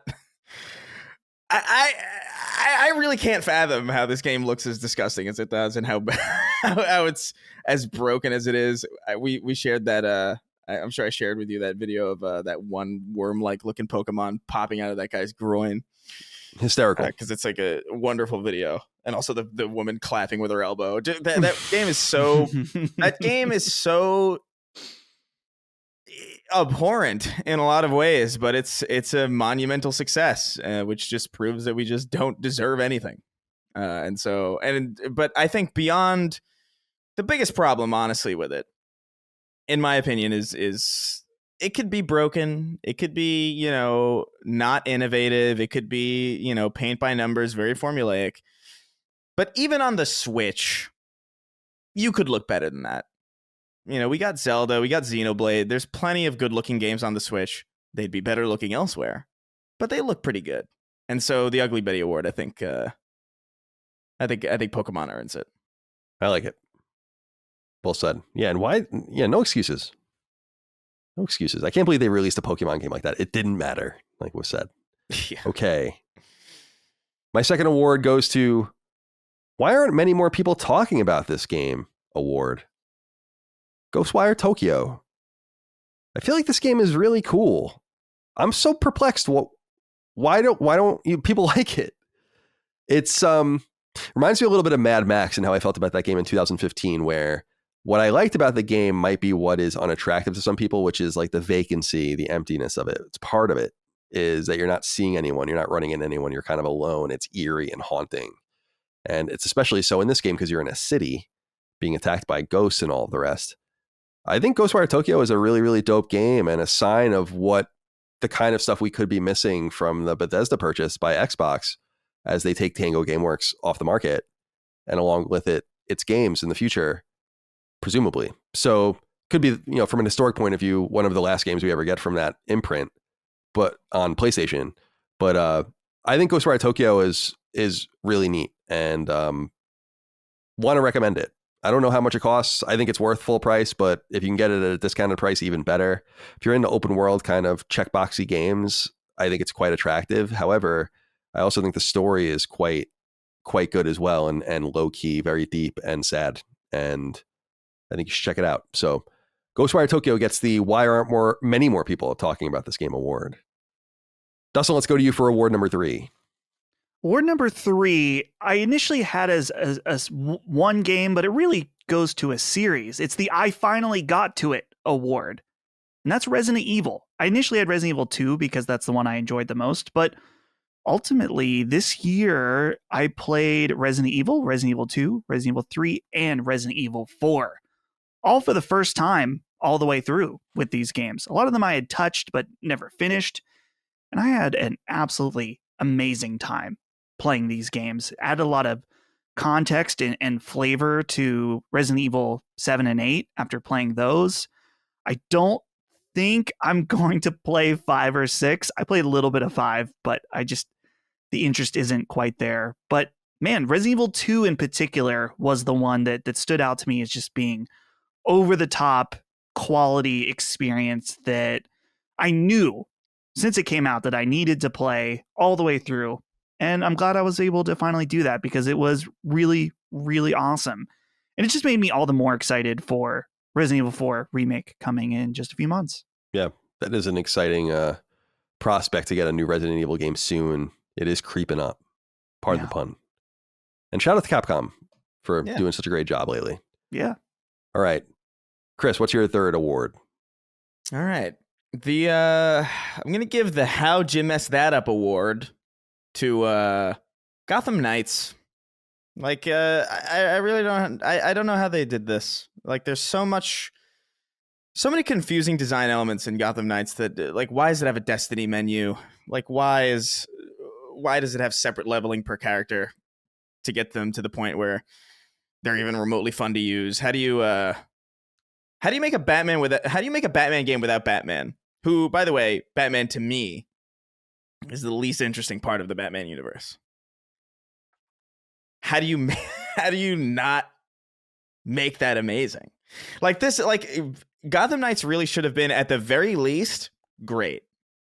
And the fact that it's significantly less than that is just astonishing. I really don't know how they did that. Gotham City is such a great setting. There's so many good characters to work with that aren't Batman. How'd you do it? Yeah, it is interesting, and it shows. I was actually talking about it on a Q&A I did recently for Patreon. I haven't published yet because I'm not done recording it, but one of the questions was about Gotham Knights and its performance and how reviews don't seem to really be very important because Gotham Knights still sold extraordinarily well. Like Gotham Knights will end up being, I think, one of the 10 best-selling games in the United States. Yeah. When we see the final data, and it just goes to show you what your what your floor is and how high the ceiling is when you make something truly great. If that's your floor for a Batman spin-off and a DC kind of sub game, then I would imagine the market for something high quality is through the roof, which is why it probably bodes pretty well for Suicide Squad specifically. But I agree with you. It's weird. Gotham Knights was a game I was totally hot on until I just saw it running, and I was like, and I'm certainly not playing it at 30 frames. It's just not happening. That gets a no from me, dog. All right. My third award is Games Really Can Do Things Differently award. And it goes to Drinkbox Studios' Nobody Saves the World. We often talk on this show, or at least I do, I don't want to put words in people's mouths, that games are starting to blur together. Mm-hmm. That features of games and functions of games and presentations and all this stuff. For instance, we saw that mysterious XDev footage that we discussed earlier. It looks like Mass Effect. I mean, that's why if you looked at that in one second, you're like, it looks like Mass Effect. There's nothing wrong with that. It's just that's how much games are just folding together. We haven't even had a new notable Mass Effect game in 11 years. So there goes this idea that everything is derivative of something else. And I play a game like Nobody Saves the World, and it reminds me, well, that's not always true. It's almost always true. And there's nothing necessarily wrong with it, but Nobody Saves the World is a different sort of game. And it's profoundly different. I think you can understand the function of an action RPG well enough and how that works, but it's the way the character classes intertwine with each other and how the character classes work and how the character classes are all silly and how you can imagine designing a game like this and just thinking, is this just stupid? Is this bad?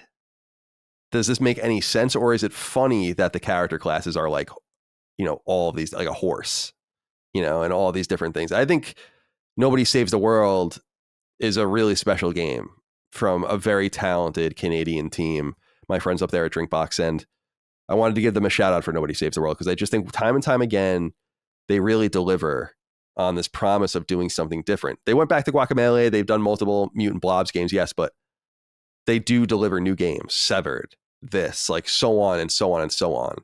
And I thought Xbox was quite smart to get into bed with them and get that on Game Pass. I thought that was a big win for them this year. So shout out to Drinkbox, shout out to Nobody Saves the World. That's my games really can do things differently award. Dustin, let's go back to you for your fourth award. My fourth award is called the Brain Rot Award, which I'm giving to Vampire Survivors, which just sounds like a very negative award to say it's brain rot. But this game will suck you in for long stretches of time.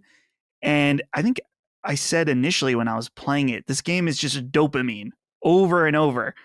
And something really interesting that I learned is that this makes a lot of sense because the creator of the game worked in programming like gambling games. Like, I don't know whether it's games or like slot machines or something like that, but he has a background in gambling and knows some of the science behind that dopamine rush and applied it to a very generous game at $4. And I think the DLC was like $2 or something like that.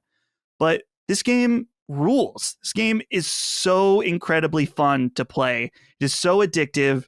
And it's one of the games, the reason why I said the Brain Rot Award is that I feel really satisfied when I'm playing it, but I also feel like I'm wasting my time at the same time, which I'm playing a video game, so it's kind of redundant. But this game is cool. I'm really looking forward to it coming to PlayStation so more players can check it out. As of right now, I think it's PC, mobile, and Xbox only, but surely this is in the works on PlayStation. I would imagine sometime this year you guys will be able to check it out.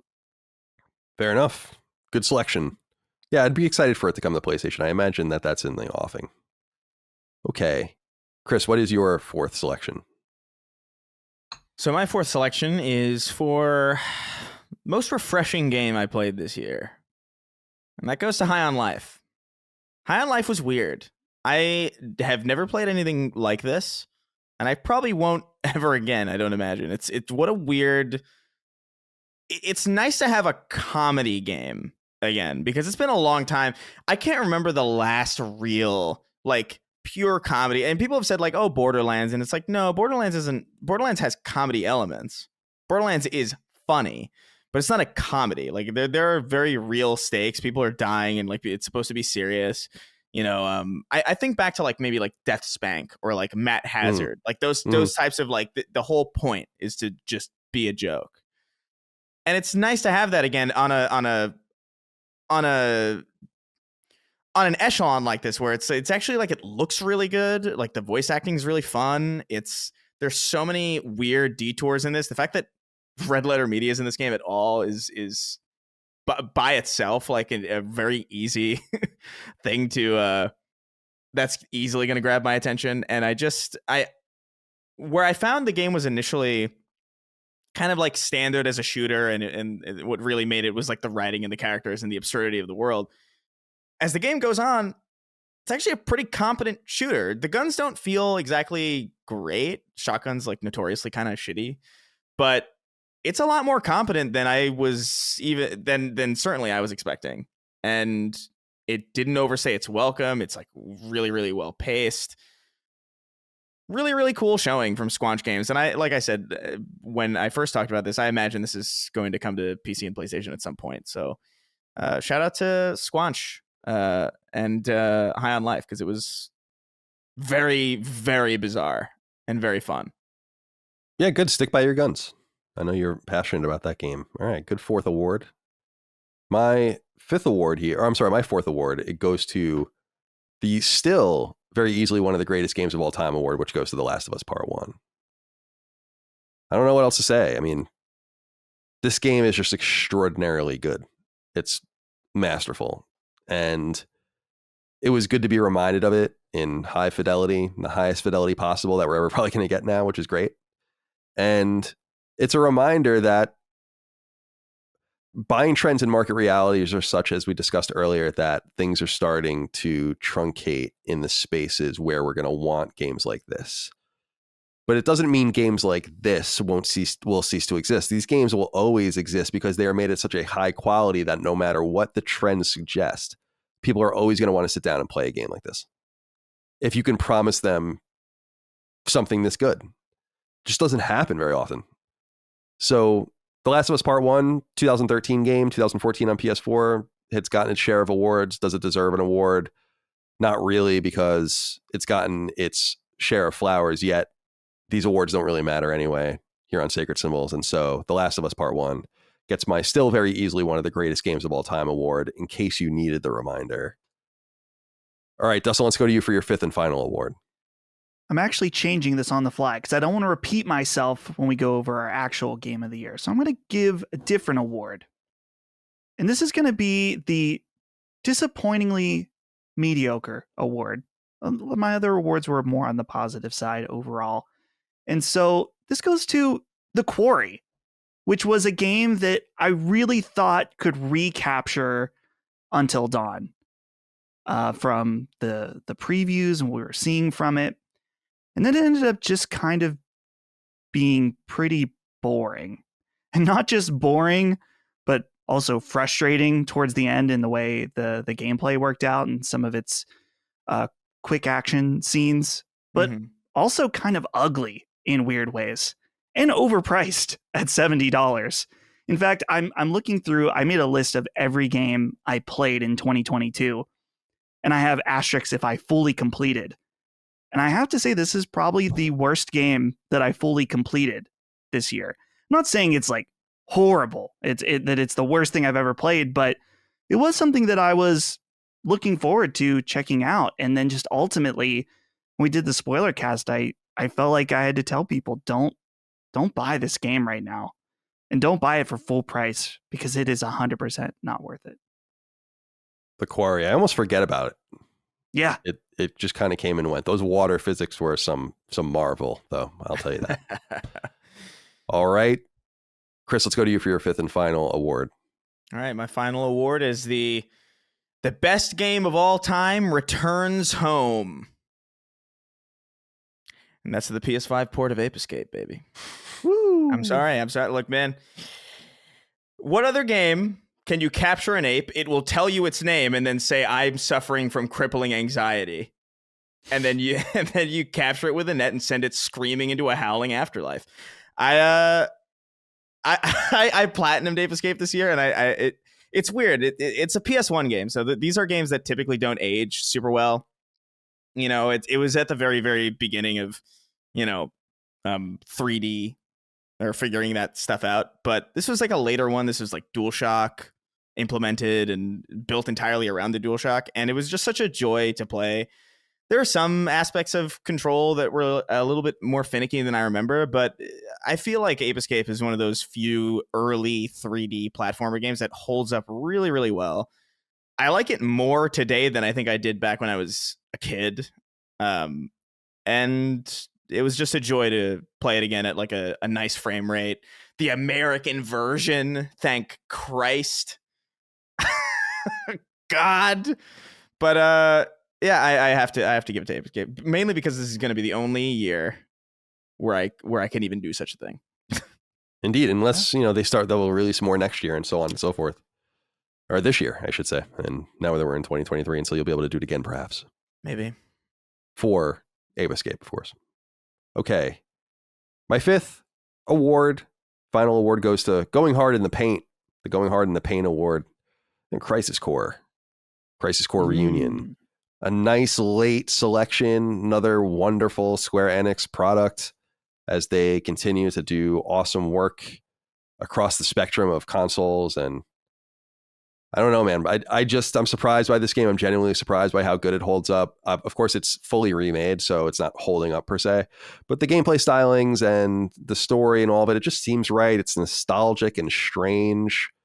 It's haunting and fun to play. It's got an addictive checkbox style quality, watching that percentage tick up as you do more and more missions and unlocking the missions and the weird fan clubs and the materia system and materia fusion, and even Zach himself and the other characters, quite enjoyable. Crisis Core was a bit of a revelation. I'm sad that they buried it where they did, because I feel like they might have stymied its sales potential, although it seems like it did pretty well regardless. So this is a must-play game as far as I'm concerned, especially if you're it's not a must-play game if you're not a Final Fantasy VII person, but if you are a Final Fantasy VII person, I mean, there's no excuse. You got to play Crisis Core. So my going hard in the paint award goes to Crisis Core. And finally, let's go to each of us now. And Dustin, give us your top 3 games of 2022 and talk about them however you like. Sure. So my number 3 was one that I was about to give an award, but I realized I'd be talking about it twice. And this was the Please Believe Me award, but I'm just going to go ahead and give it my number 3. And that's Neon White is one of the best games I've played this year. And it's weird to give a game that I skipped the story this type of an award, because that seems like a pretty big omission to not play the story. But I had such a fun time with this game. I played it in 2 days because I was so addicted to the way that it had this awesome card-based first-person shooter mixed with this feeling of speedrunning and puzzles. I'd never played anything like it before. And so I have to say, please believe me in that this game is amazing, even if you're put off by its anime stylings and its visual novel way of telling the story. What's there is so good and so unique that I feel like you have to give it a shot if you're even remotely interested in it. Number 2, God of War Ragnarok. We talked about this a lot recently, so I won't go too in depth, but this game really surprised me in how much I felt like it was an evolution of the first game. Not that it was unrecognizable, but it did much more than I expected from when we were initially talking about when this game was revealed and we first saw it, that we were worried it was going to feel like God of War DLC. I think it went above and beyond in a lot of ways and was truly a really special experience on PlayStation. And then, of course, another one that I won't necessarily talk about too much, but number 1 is Elden Ring, of course. Just for, again, shocking me in how much it blew me away. I knew I was going to like this game as a Souls fan before it came out. I expected a open world Dark Souls game. And while that is true about Elden Ring, it is clear that they went and did something so much more. They took a lot of the ideas that we were starting to see with this new way an open world game can be, like Breath of the Wild, mixed that with the Dark Souls formula and created something that was really special. And I think the most shocking thing is that they were able to make a game that clearly, I guess from the outside, it feels like this shouldn't be the number 2 or number 3, whatever, best selling game of the year. It shouldn't have that mass appeal, but it did. And the completion rate shows that this game spoke to a lot of people on a deep level. And so, of course, yeah, Elden Ring is going to be my game of the year and probably one of the best games I've played in like the last 5 or 10 years. And that doesn't happen too often. So shout out to From Software. Chris, round us out with your top 3 games. Sure. I think largely, well, I'm just going to start off. So number 3 is Vampire Survivors. Nice. Easily. Like Great Vampire Survivors is so shocking to me because on its surface, it looks like a game that just would not hold my attention at all. And I really believe that up until the moment even maybe like 30 seconds into playing it, I was just like, I don't know if I get this. And then it happens. Something just reaches out and just hooks you. And then suddenly it's 3 hours later, and you've been staring at this arguably aesthetically unappealing screen for a very, very long time, and it's really, really great. It is a wonderful, wonderful game that I think everybody should at least give a chance. It's really quick and easy to get into. It doesn't demand a lot of you. It doesn't take a lot to figure out whether or not you like this thing. And hopefully this is available in more places as time goes on. I know it came to mobile recently, but I imagine it's going to be more widely available this coming year because it's too good. And unfortunately, the next two are pretty predictable. God of War, I got a lot out of this, more than I thought I would. I was kind of down on it, not necessarily that I thought it was going to be bad, but I thought I was going to I thought I knew where things were going to go, and I think I largely did as far as like the overall kind of surface level, Viking narrative goes. But I was surprised to find a pretty cogent and fairly mature thematic underpinning that I thought was really cleverly written, cleverly acted, wonderfully performed, and just shockingly resonant, more than I anticipated. And so God of War is my number 2, and it's Elden Ring for number 1 for me. It's not surprising. It's not as diverse as I would have liked it to be, but Elden Ring is one of those games that I kind of went in skeptical. I'm not good at Dark Souls. I didn't even really particularly like Bloodborne that much. I liked Sekiro to a point, but it still didn't necessarily like hook me in the way that it seems to have hooked so many other people. And so by the time they were like, oh, we're doing an open world game, I was just sort of like, all right, well, we'll see how this goes. I doubt it's going to work for me. And it did. More than any game like this has ever. And it reminded me very much of Death Stranding, where I kind of went in almost kind of snooty and kind of like looking for things to complain about and kind of like wondering like, okay, well, what is this going to be really? And I ended up coming out of it with, I think, like 110 hours, which is more hours than I usually put into anything, especially single player games. Like, it's unheard of. Maybe Skyrim is the only other game that I've put a comparable amount of hours into. And it was just very special. I hope more open world games follow this discovery principle that isn't even unique to Elden Ring. It's just sort of, Elden Ring reminds you that that's a way that open world games could be made. I mean, I think of Shadow of the Colossus and the emptiness of that, and Breath of the Wild and the emptiness of that like lends itself well to this feeling of immersion and discovery. And I hope more games take cues from that. Not necessarily in the sense that you don't have to be thrown into the middle of nowhere with no hint of where to go, but that feeling of really being in a dense place full of surprises and mysteries and trusting the player to figure that out is really refreshing. And it's been a long time since I felt that in a game, so I've got to give it to From.